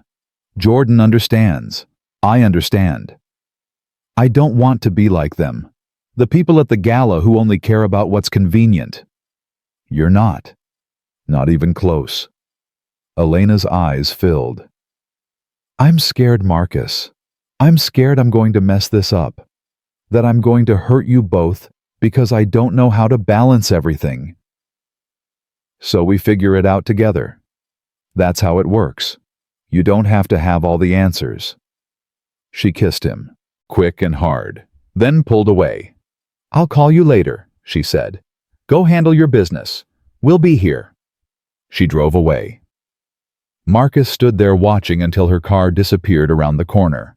When he went back inside, Jordan was at the table coloring. She'll come back, right? Jordan asked without looking up. Yeah, she'll come back. Promise. Marcus sat down next to him. I can't promise that, buddy, but I believe it. And sometimes that's all we got. Jordan nodded and went back to coloring. Marcus's phone buzzed. Text from Elena. Thank you for understanding. I don't deserve you. He texted back, yes you do. The next few weeks settled into a rhythm. Elena would come by after work some nights, bring dinner, help Jordan with homework.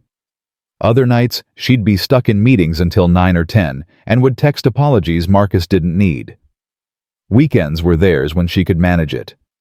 Soccer games, trips to the aquarium, movie nights on the couch. Jordan was thriving. His teacher called to say his grades were improving, that he seemed happier, more focused. Marcus knew why. His son finally had stability, finally had people showing up consistently. But Marcus also saw the other side, saw how Elena would check her phone constantly during dinner, how she'd step away to take calls even during Jordan's games, how sometimes she'd look at them with this expression of longing mixed with sadness, like she wanted to be fully present, but couldn't let go of the other parts of her life. It came to a head on a Tuesday night. Elena had promised to come to Jordan's birthday dinner. Nothing fancy, just pizza at their favorite place. Jordan had been talking about it all week. Elena would be there. She'd promised. 6 o'clock came and went. No Elena. 6:30. Marcus texted. We're heading to the restaurant. See you there. No response. 7 o'clock. They were seated at the restaurant. Jordan kept watching the door. Maybe she's stuck in traffic, Jordan said. Maybe. 7:30, their food arrived. Jordan picked at his pizza, not eating. Dad, can you call her? Marcus called. It went straight to voicemail. I'm sure she's fine, buddy. Probably just got caught up at work. But she promised. I know. They ate in silence. Other families around them laughed and talked. Jordan stared at his plate. When the waiter brought out a birthday sundae, Jordan managed a smile, but it didn't reach his eyes. At home, Jordan went straight to his room. Marcus heard the door close, heard the sound he'd been dreading, quiet crying. He knocked softly. "Can I come in? I just want to be alone." "Jordan, please, Dad." Marcus stood there, hand on the door, feeling helpless. His phone rang. Elena. He walked to the kitchen before answering. "Where the hell were you?" His voice was low but fierce. "Marcus, I'm so sorry. There was an emergency with—" "I don't care what the emergency was. You promised Jordan. You promised him, and you didn't show." "I know. I feel terrible. Is he okay?" "No, Elena. He's not okay. He's in his room crying because another person he cares about let him down." Silence on the other end. Then, "I'll come over right now. I'll explain." "Don't. Not tonight. He doesn't want to see you right now." "Marcus, please. You know what he said to me 2 weeks ago? He asked if you were going to leave like his mother did. And I told him no. I told him you were different. But maybe I was wrong." "You're not wrong. This was one mistake, one night." "It's never just one night, Elena. It's a pattern. You're always halfway here, always 1 foot in our world and 1 foot in yours. And Jordan's the one who pays for it." "That's not fair. Isn't it?" "You investigated me when we first met. You knew about Tasha. You knew what we'd been through. And you still promised him you'd show up. So either you meant it or you didn't." Elena's voice broke. "Of course I meant it. I love that kid." "Then act like it. Because love isn't just words, Elena. It's showing up. It's keeping promises. It's putting someone else first even when it's inconvenient. And if you can't do that, then maybe we need to reconsider this whole thing." "Are you breaking up with me?" Marcus closed his eyes. "I'm saying that I can't let my son get attached to someone who's going to keep breaking his heart. So you need to decide what you want, really want. Because halfway doesn't work for us. I want you. Both of you. Then prove it." He hung up. Stood there in the kitchen, shaking with anger and fear and sadness. His phone rang again. He ignored it, let it go to voicemail. When it finally stopped, he went to check on Jordan. His son was curled up in bed facing the wall. "You hungry?" Marcus asked. "We could make that microwave cake you like." "Not hungry." Marcus sat on the edge of the bed. "I'm sorry, buddy. I'm sorry she didn't come." "It's not your fault." "I know, but I'm still sorry." Jordan rolled over. His eyes were red and swollen. "She's like Mom, isn't she? She's going to leave too." "I don't know." "But you think so, I can tell." Marcus wanted to lie, wanted to promise that Elena would never leave, that everything would be fine. But he'd promised himself he'd never lie to his son about the important stuff. "I think she's trying," Marcus said carefully. "I think she wants to be here. But I also think her life is complicated in ways we don't understand. And sometimes people can't be what we need them to be, even when they want to." "That's not good enough." "No, it's not." Jordan wiped his eyes. "I don't want to talk about it anymore." "Okay, but I'm here if you change your mind." Marcus left the door cracked and went back to the kitchen. His phone showed 6 missed calls from Elena. 3 voicemails, a dozen texts. He didn't listen to any of them. Just turned the phone off and went to bed. He didn't sleep. At 2 in the morning there was a knock on the door. Marcus pulled on jeans and a t-shirt and checked the peephole. Elena stood there in sweatpants and a jacket, her face blotchy from crying. He opened the door. "You shouldn't be here," he said. "I know, but I couldn't not come." She looked past him. "Is Jordan asleep?" "Yeah." "Can I see him?" "Just for a minute, I need to tell him I'm sorry." "Elena." "Please, Marcus. I know I messed up. I know I hurt him. But I need him to know it wasn't because I don't care." Marcus stepped aside. She walked past him down the hall. Marcus followed. She pushed open Jordan's door carefully. Jordan was asleep, curled around his pillow. Elena knelt beside the bed. Marcus stayed in the doorway. "Hey, Jordan," she whispered. "I know you can't hear me, but I need to say this anyway. I'm sorry. I'm so sorry I wasn't there tonight. There's no excuse good enough, so I won't give you one. I just want you to know that missing your birthday was the worst thing I've done in a long time. And if you give me another chance, I promise I'll do better. I'll be better. Because you deserve someone who shows up. And I want to be that person for you." She touched his hair lightly, then stood and walked back to the hallway. Marcus closed Jordan's door. In the living room, Elena turned to face him. "I quit," she said. "What?" "I quit my job. Well, I didn't quit exactly. I promoted my CFO to CEO. I'm staying on the board, but I'm stepping back from day-to-day operations." Marcus stared at her. "You did what?" "You were right. I've been trying to live in both worlds, and it's not working.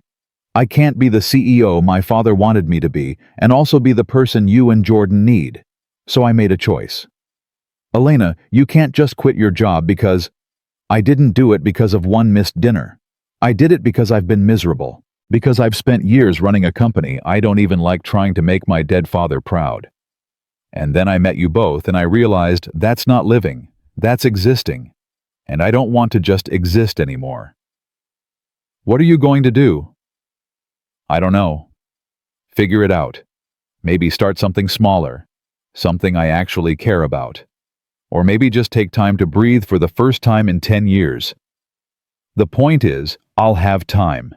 Time to show up. Time to be present. Time to prove to you and Jordan that I'm serious about this." Marcus ran his hands over his face. "This is crazy." "Is it? You walked away from your life to take care of Jordan? You work 60 hours a week doing something you're good at, but don't love because it pays the bills. If you can sacrifice for the people you love, why can't I? Because I had to. Jordan had nobody else. And I'm choosing to, because I don't want anyone else." Marcus looked at her standing in his living room at 2 a.m, her eyes fierce and determined, and felt something shift in his chest. "You really quit?" he asked. "I really quit. Signed the papers today. That's why I was late. I was in a board meeting trying to explain to a bunch of old white men why I was stepping down. They thought I'd lost my mind." "Maybe you have." She laughed. It was a little wild, a little desperate. "Maybe. But if I have, it's the best decision I've ever made." Marcus crossed the room and pulled her into his arms. She buried her face in his chest and held on like she was drowning. "Don't make me regret believing in you," he said quietly. "I won't. I promise." "You promised Jordan you'd be at his birthday." "I know, and I broke that promise, but I won't break another one. Not to him, not to you." They stood there for a long time. Finally, Elena pulled back. "I should go. Let you sleep." "You could stay. On the couch." She searched his face. "You sure?" "Yeah. And in the morning you can make Jordan breakfast and apologize properly. Maybe that'll help." "Thank you. For not giving up on me." "Thank Troy. He's the one who said you were different. Remind me to buy him something nice." Marcus got her a blanket and pillow. She settled on the couch, still wearing her jacket. He started to walk away. "Marcus." He turned back. "I love you," she said. "I know it's fast and probably crazy, but I do. I love you, and I love Jordan, and I want to build a life with you both. A real life, not something halfway." Marcus's throat tightened. "We'll see. Talk is easy. Showing up is hard." "Then watch me show up. Every day. Until you believe it." He nodded and went to his room. Lay down in the dark and stared at the ceiling. Elena loved him. She'd quit her job. She was trying to change her entire life for them. It should have felt good. Instead, it felt terrifying, because now the stakes were even higher. Now if it didn't work out, it wouldn't just be Jordan who got hurt. It would be all of them. Morning came gray and cold. Marcus found Elena already awake, sitting on the couch with her phone. She set it down when she saw him. "Couldn't sleep?" he asked. "Too much adrenaline." She stood. "Can I make coffee?" Cabinet above the pot. She moved around his kitchen like she'd been doing it for years. Found the coffee, the filters, the mugs. Jordan appeared in the doorway, rubbing sleep from his eyes. He stopped when he saw Elena. "Hey, kiddo," Elena said softly. Jordan looked at Marcus. Marcus nodded. Jordan walked over to the table and sat down without saying anything. Elena brought him juice, sat across from him. "I owe you an apology," she said. "A real one. I promised I'd be at your birthday dinner and I wasn't there. And I know I said there was an emergency, but that's not really an excuse. The truth is, I was scared." Jordan looked up. "Scared of what?" "Scared of messing this up, of letting you down, of proving that I'm not good enough to be in your life. And then I went ahead and did exactly what I was afraid of. I messed up and I let you down and I proved myself right." "Pretty stupid, huh?" Jordan's lip trembled. "I thought you were like my mom, that you didn't really want to be here." Elena's eyes filled. "Oh, Jordan, that's the furthest thing from the truth. I want to be here more than anything. That's why I quit my job." "You did?" "I did. Because being a CEO meant missing important things. And you're more important than any job. Your dad's more important than any job. So I made a choice." "But what if you get bored? What if you change your mind?" Elena reached across the table and took his hand. "Then I'll be honest with you. I won't just disappear. I won't leave a note and vanish. I promise you that. Even if things get hard or complicated, I'll talk to you about it. Okay?" Jordan looked at Marcus again. Marcus came over and sat down next to him. "What do you think, buddy?" Marcus asked. Jordan was quiet for a long time. Then, "I think everybody deserves a second chance. Even Ms. Elena."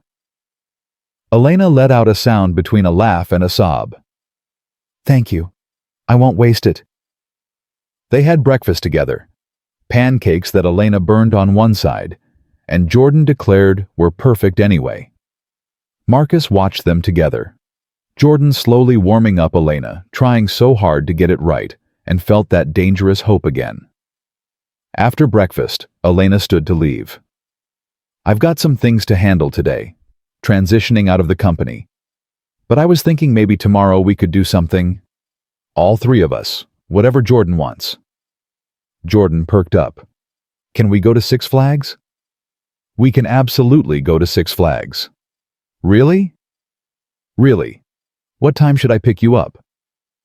"School's out at 3, Marcus said. "Then I'll be here at 3:15, and Jordan, I won't be late."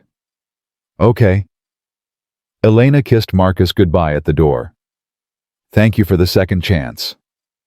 "Don't thank me yet. You've got to earn it." "I will. Watch me." She left. Marcus closed the door and turned to find Jordan watching him with knowing eyes.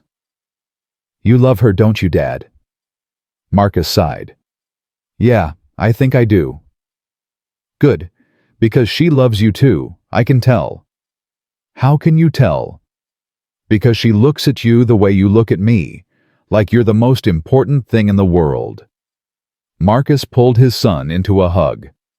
"When did you get so smart about this stuff?" "I've been watching. I see things." That night after Jordan was asleep, Marcus's phone rang. Unknown number. He almost didn't answer. "Hello. Is this Marcus Webb? Who's asking?" "My name is Tasha Robinson. I think you know my son, Jordan." Marcus's blood went cold. "What do you want?" "I want to talk about custody. I've been getting my life together, and I think it's time Jordan and I had a relationship." "You walked out 3 years ago. You don't get to just walk back in."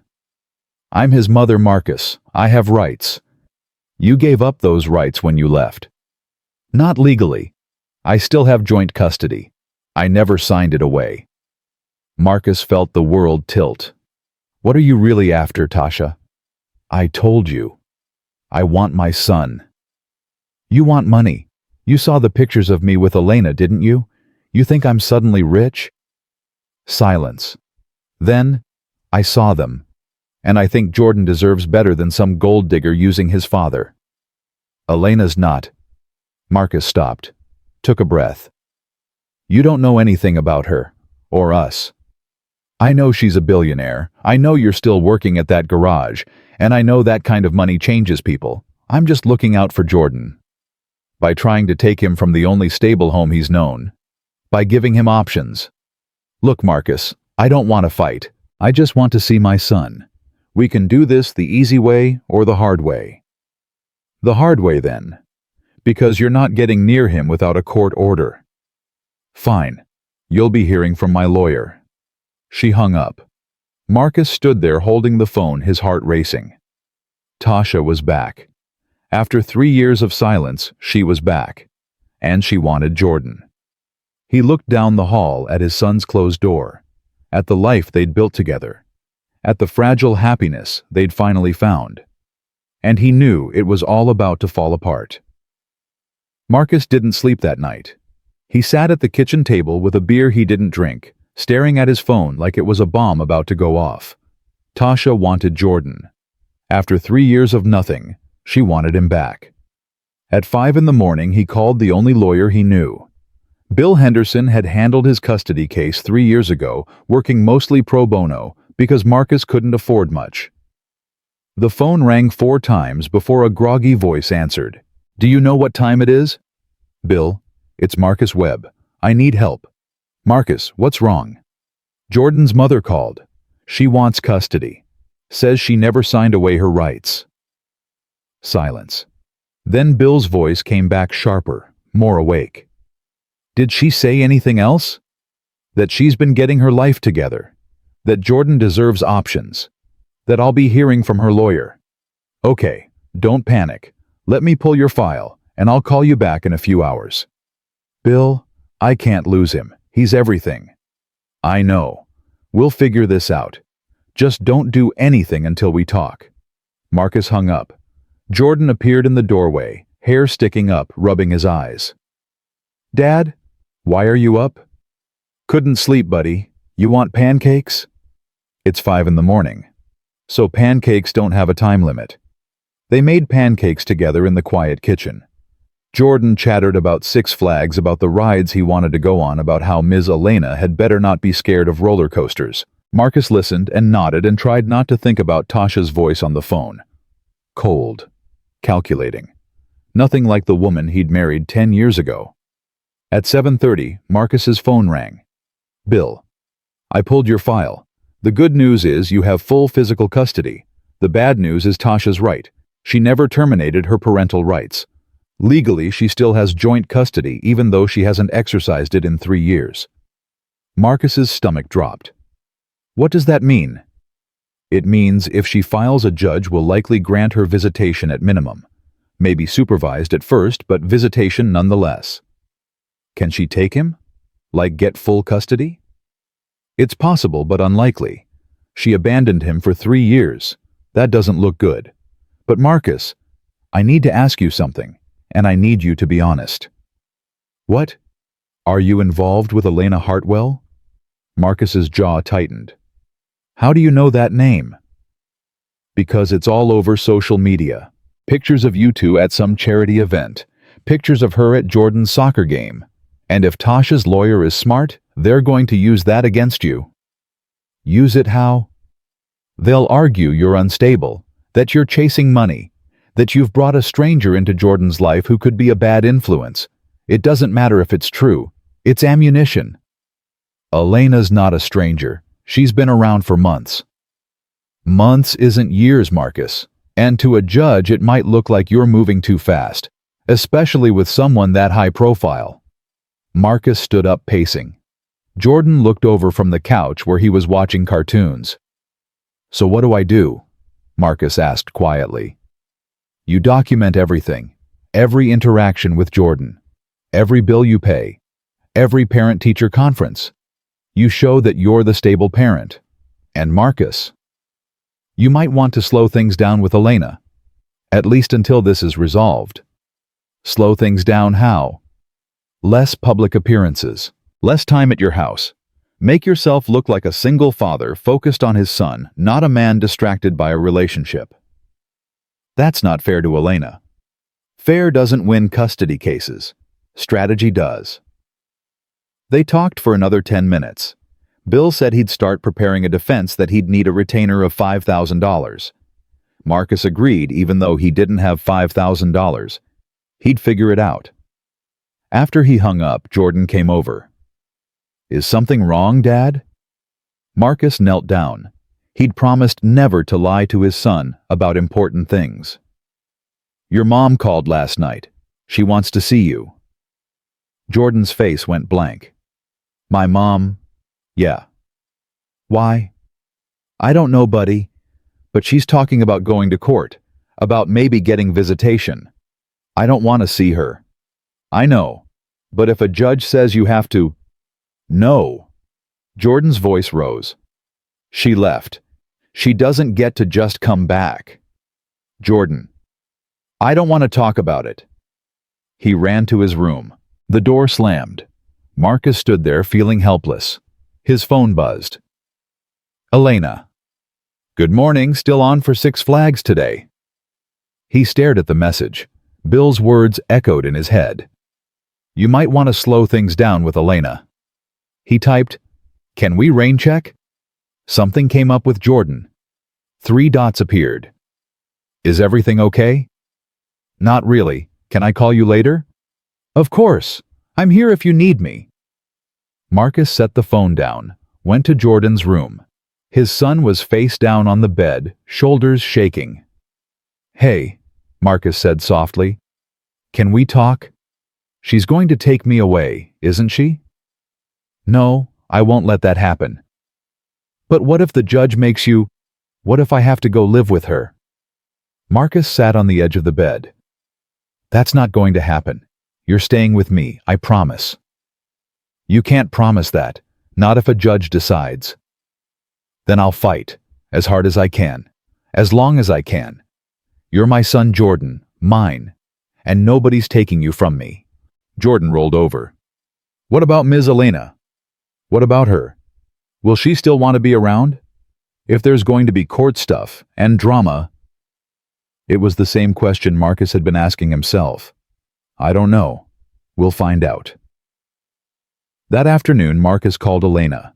She answered on the first ring. "Hey, is Jordan okay? Can you come over? I need to talk to you about something." "I'll be there in 20 minutes." She showed up in 18. Marcus let her in. Jordan was in his room with the door closed, music playing loud enough that Marcus knew he was trying to drown out the world. Elena sat on the couch. Marcus stayed standing. "Tasha called last night. She wants custody." Elena's face went pale. "What?" "She saw the pictures of us. She thinks I'm suddenly rich or something. And she's using you as ammunition, saying I'm unstable, that I'm chasing money, that I've brought a stranger into Jordan's life." "I'm not a stranger." "I know that. But to a judge, we've been together a few months. That's nothing." Elena stood up. "What are you saying?" "I'm saying my lawyer thinks we should cool it, at least publicly, at least until this is resolved." "Cool it, Marcus, I just quit my job. I just made this huge commitment to you and Jordan." "I know, and I appreciate that. But Jordan comes first. He has to come first." "I'm not asking to come before him. I'm asking to stand beside you while you fight for him. And if standing beside me is what makes me lose him—" Elena stepped back like he'd slapped her. "You think I'm going to cost you your son? I think a judge might see it that way. A mechanic dating a billionaire, moving too fast, bringing someone into Jordan's life who could disappear at any moment. It doesn't look good." "I'm not going to disappear." "You already did. You missed his birthday, remember?" The words came out harsher than Marcus intended. Elena's eyes filled. "That's not fair." Nothing about this is fair, but I can't take chances with Jordan, not now. So what, I'm just supposed to vanish? Pretend the last few months didn't happen? I'm asking you to step back, just for a while, until this is over. And when will it be over? Custody cases can take months, years sometimes. I don't know. Elena grabbed her purse. You know what I've spent my whole life with, people who kept me at arm's length, who only wanted me around when it was convenient. I thought you were different. This isn't about convenience. It's about protecting my son. By pushing away someone who loves him, someone who loves you, by doing whatever it takes to keep him with me. Elena walked to the door, turned back. I get it, I do. But Marcus, at some point you have to decide if you're going to live your life scared of what might happen, or if you're going to trust that the people who love you will fight for you. Easy to say when it's not your kid on the line. You're right, it's not my kid, because you won't let him be. She opened the door. Call me when you figure out what you actually want. She left. The house felt immediately colder. Marcus stood there, hand on the doorframe, wondering if he'd just made the biggest mistake of his life. Jordan's door opened. He'd heard everything. You made her leave, Jordan said. I had to protect you. I don't need protection from her. I need protection from Mom, and you just sent away the only person who was helping. Jordan. No. You always say family is the people who show up. Ms. Elena showed up, over and over, and you sent her away because you're scared. I'm scared of losing you. Well, now you're losing both of us. Jordan went back in his room. The door closed. Marcus sank onto the couch. His phone buzzed. Text from Bill. Tasha's lawyer filed this morning. Court date is in 6 weeks. Start gathering documentation. 6 weeks. He had 6 weeks to prove he was the better parent. 6 weeks to keep his son. 6 weeks that he'd have to do alone because he'd just pushed away the one person who could help. His phone buzzed again. Troy. Bro, what the hell? Elena just called me crying. Marcus closed his eyes. I had to break things off. For Jordan. That's the dumbest thing I've ever heard. Her lawyer said, I don't care what her lawyer said. You don't push away good people because you're scared. You hold on to them tighter. You don't understand. I understand that you've been alone so long you've forgotten what it's like to have someone in your corner. Elena quit her job for you. She changed her whole life. And you threw it away because of what? Because Tasha might use it in court. Yes. Then you're a fool. Because Tasha's going to come at you no matter what. At least with Elena, you'd have support, resources. Someone who loves that kid almost as much as you do. Almost isn't enough. No, but it's more than nothing, which is what you've got now. Troy hung up. Marcus sat in the quiet house and realized everyone was right. Jordan was right. Troy was right. Elena was right. He'd been so focused on protecting Jordan that he'd pushed away the very person who could help them both. His phone rang. Unknown number. He answered. Marcus Webb. Yes. This is Catherine Price. I'm representing Tasha Robinson in the custody matter. I'm calling to see if we can settle this without court. Settle how? Ms. Robinson is willing to start with supervised visitation, 2 hours every Saturday. In exchange, she won't push for full custody at this time. At this time? Custody arrangements can always be modified, but if you fight this, we'll go for full custody immediately. And Mr. Webb, I should warn you, we have evidence that could be damaging to your case. What evidence? Photos of you with Elena Hartwell. Documentation of her spending significant time with Jordan. We'll argue that you're prioritizing a new relationship over your son's stability. Marcus's hands clenched. I'm not prioritizing anything over my son. Then you'll agree to visitation. I need to think about it. You have 48 hours. After that, we file for emergency custody, and this gets ugly. She hung up. Marcus immediately called Bill. They offered visitation, 2 hours on Saturdays. Take it. What? Take it, Marcus. It shows good faith. It makes you look reasonable. And supervised visitation means Tasha can't hurt Jordan. If she screws up, we document it and use it against her. And if she doesn't screw up, if she's actually changed, then maybe Jordan having a relationship with his mother isn't the worst thing. But that's not your call to make. That's Jordan's. And right now you need to focus on keeping custody. Everything else is secondary. Marcus hung up, went to Jordan's room, knocked. Go away. I need to talk to you. I said go away. Marcus opened the door anyway. Jordan was on his bed, earbuds in, deliberately not looking at him. Your mom's lawyer called. They want you to spend 2 hours with her every Saturday, supervised. Jordan ripped out his earbuds. I said I don't want to see her. I know, but if we don't agree, they're going to fight for full custody. And buddy, I can't risk that. So I have to see her because you're scared. I'm not scared. I'm being smart.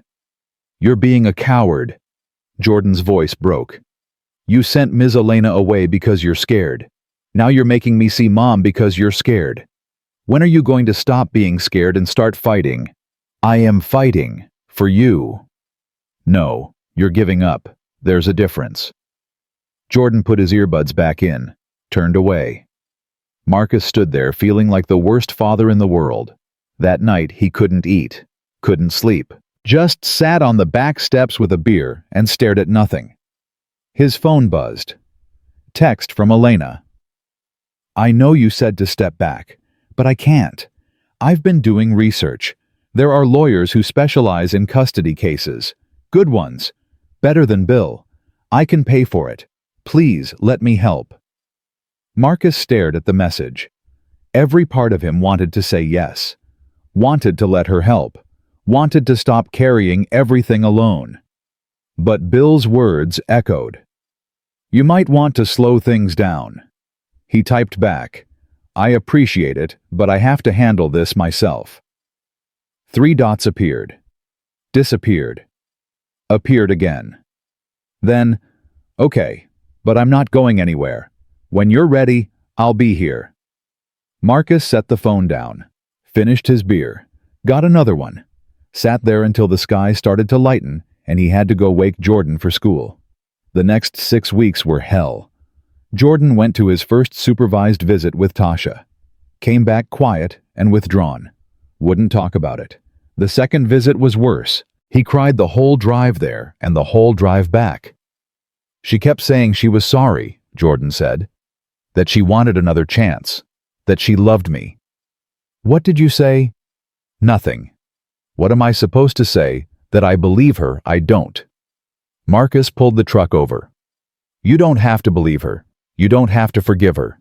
You just have to get through these visits until the court date. And then what? Then hopefully the judge sees that you belong with me. What if he doesn't? Marcus couldn't answer that. At work, he was a wreck. Made mistakes, forgot appointments. Troy covered for him when he could, but even Troy's patience had limits.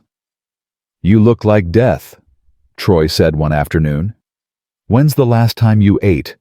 I don't remember. Marcus, you can't help Jordan if you fall apart. I'm not falling apart. You're barely holding on, and you know what would help, calling Elena. I can't. Why not? Because I don't deserve her help. Not after what I said. Troy grabbed his shoulders. Listen to me. That woman loves you.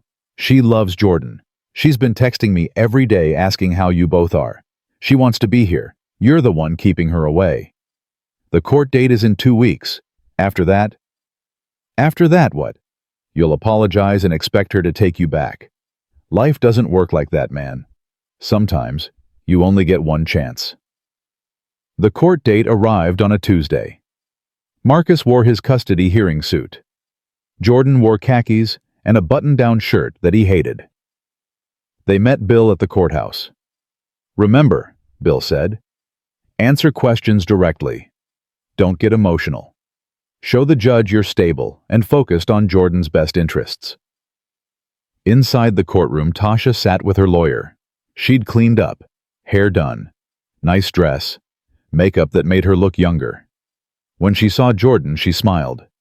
Jordan looked away. The judge was a woman in her 50s with sharp eyes. Judge Martinez. She reviewed the file. This is a custody modification hearing. Ms. Robinson is seeking increased visitation with the eventual goal of joint physical custody. Mr. Webb opposes. Ms. Price, you may call your first witness. Tasha took the stand. Her lawyer walked her through her story. She'd been depressed after Jordan's birth, had struggled with addiction, had left to get help. Now she'd been sober for 18 months, had a job, an apartment, a sponsor. She wanted to be in her son's life. And why now? The judge asked. Why after 3 years? Because I was ashamed. Because I thought Jordan was better off without me. But I've learned in recovery that running from your problems doesn't fix them. And Jordan deserves a mother who shows up. I want to be that mother. It was a good answer. Too good. Marcus saw the judge's expression soften. Bill cross-examined, but there wasn't much to work with. Tasha had done everything right. Treatment, therapy, 12-step meetings. She'd built a case for herself. Then it was Marcus's turn. Bill walked him through his history with Jordan. 3 years of solo parenting, never missed a game, never missed a conference, worked 60-hour weeks to keep food on the table. And what about your relationship with Elena Hartwell? Tasha's lawyer asked on cross-examination. Marcus's stomach dropped. What about it? You've been seeing her for several months, correct? Yes. And she's a billionaire. I don't see how that's relevant. Mr. Webb, please answer the question. Yes, she has money. Substantial money, which you don't have. Isn't it true that Ms. Hartwell has been supporting you financially? No, that's not true. She hasn't paid for things, meals, activities with your son.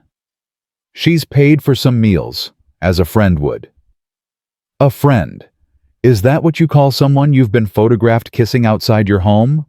Bill stood. Objection. Relevance. Your Honor. Tasha's lawyer said smoothly, we're trying to establish that Mr. Webb has brought an unstable relationship into Jordan's life. Someone who comes and goes. Someone who might be using him for publicity or charity. This speaks to his judgment as a parent. I'll allow it, the judge said. Mr. Webb, answer the question. Marcus's hands clenched. Elena and I were dating. We're not anymore. I ended things because I wanted to focus on Jordan during this case. How convenient. And when did you end things? 6 weeks ago. Right after Ms. Robinson filed for custody. Yes. So you pushed away someone you claimed to care about because you thought it would help your case. Does that sound like stable judgment to you? I did what I thought was right for my son. Or you did what you thought would look good to a judge. Bill objected again. The judge sustained it. But the damage was done. Marcus could see it in her face. The judge called a recess. In the hallway, Bill pulled Marcus aside. That didn't go great. I know. But we still have Jordan's testimony. If he tells the judge he wants to stay with you, that carries weight. He's 8 years old. You're going to put him on the stand. Unless you have a better idea. Marcus didn't. They reconvened. The judge called Jordan forward. He looked so small in the witness box. Marcus wanted to run up there and pull him out, protect him from all of this. The judge's voice was gentle. Jordan, I know this is scary, but I need to ask you some questions. Is that okay? Jordan nodded. I need you to answer out loud, sweetie. Yes, ma'am. Good. Now, do you love your father? Yes. And does he take good care of you? Yes. Do you want to live with him? Yes. What about your mother? Do you love her? Jordan hesitated. I don't know. That's okay. Do you want to spend time with her? No. Why not? Because she left. She said she loved me, but then she left and didn't come back for 3 years. If she loved me, she wouldn't have done that. Tasha made a sound. The judge looked at her sharply. Jordan, sometimes adults make mistakes. Sometimes they need time to get better. Do you think your mother might have gotten better? I don't know. Maybe, but I don't trust her. What about Ms. Elena? Do you know who that is? Jordan's face changed, brightened. Yes, she's Dad's friend. Were you sad when your dad stopped seeing her? Yes. Why? Because she was nice. She came to my games. She helped with my homework. She made Dad smile. And he sent her away because he was scared. Scared of what? Of losing me. But he didn't have to be scared. Ms. Elena would never make him lose me. She wanted to help. The judge made a note. Thank you, Jordan. You can step down. Jordan climbed down and ran to Marcus. Marcus held him tight. The judge reviewed her notes. I'm going to make a ruling, but first I want to speak to both parties. She looked at Tasha. Ms. Robinson, I commend you for getting help, for getting sober. That takes courage. But 3 years is a long time in a child's life. You can't expect Jordan to trust you immediately. Then she looked at Marcus. Mr. Webb, you've clearly been a devoted father, but I'm concerned about your judgment. Pushing away someone your son cared about because of this case shows that you're making decisions based on fear, not what's best for Jordan. Marcus's heart sank. That being said, the judge continued, Jordan's wishes matter, and he's made his wishes very clear. Therefore, I'm maintaining primary physical custody with Mr. Webb. Ms. Robinson will continue supervised visitation, increasing to unsupervised after 6 months, if there are no issues. We'll revisit custody in 1 year. The gavel came down. Marcus exhaled. Jordan was his, still his, but the victory felt hollow. Outside the courthouse, Tasha approached. Can I talk to him? Just for a minute.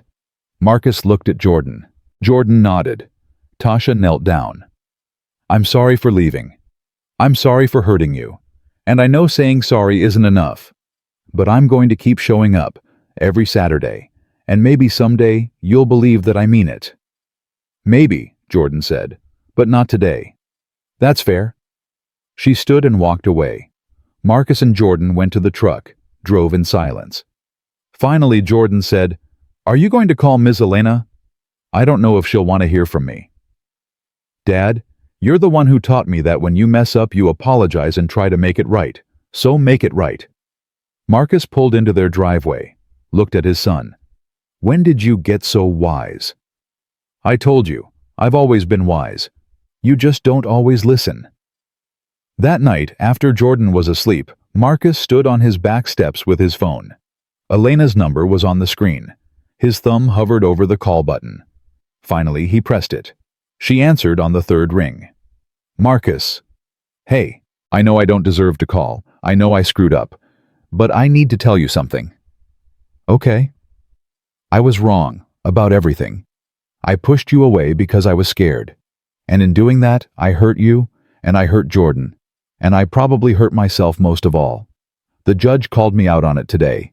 Said I was making decisions based on fear, not what's best for Jordan. And she was right. Elena was quiet. I won the case, Marcus continued. I got to keep Jordan. But it doesn't feel like a win because you're not here to celebrate with us. And I realized something. I can protect Jordan from a lot of things, but I can't protect him from life. Bad things are going to happen whether I'm scared or not. The question is whether we face them alone or together. What are you saying? I'm saying I'm sorry. I'm saying I was a coward. And I'm saying that if you'll give me another chance, I want to do this right. You and me and Jordan, as a family. For real this time. Marcus. I know it's a lot to ask. I know I don't deserve it. But Jordan said something to me. He said when you mess up, you apologize and try to make it right. So I'm apologizing. And I'm asking you to come home. Because this place isn't home without you. He heard her crying. Soft at first, then harder. Elena. I'm here. I've been so miserable without you both. I didn't know what to do with myself. So come back, please. I'm already in my car. Marcus laughed. You are. I've been sitting outside your house for an hour. I couldn't leave. I kept hoping you'd call. Come inside. Are you sure? Elena? I've never been more sure of anything in my life. 5 minutes later, she knocked on the door. Marcus opened it. She stood there in sweatpants and one of his old t-shirts that she'd stolen months ago. No makeup, hair in a messy bun. The most beautiful thing he'd ever seen. Hi, she said. Hi. She stepped inside. He pulled her into his arms and held her like he was afraid she'd disappear. I'm sorry, he whispered into her hair. I'm so sorry. I know. Me too. For everything. They stood there for a long time. Finally, Elena pulled back. Is Jordan asleep? Yeah, but he'll want to see you in the morning. Can I stay? You better. He'll be mad if you're not here when he wakes up. She smiled. That real smile he'd missed so much. Then I'm not going anywhere. They went to the living room, sat on the couch. Elena curled against his side like she'd never left. So what now? She asked. Now we figure it out. Together. No more pushing people away. No more making decisions based on fear. We just live our lives and trust that it'll work out. That simple? Probably not, but it's a start. Elena took his hand. I love you, Marcus Webb, even when you're being an idiot. I love you too, and I promise no more being an idiot. I'm going to hold you to that. Please do. They fell asleep on the couch, tangled together, finally whole again. In the morning, Jordan woke them up by jumping on the couch. Ms. Elena, you're back. I'm back. Is that okay? It's perfect. He looked at Marcus. Dad, can we have pancakes? Yeah, buddy. We can have pancakes.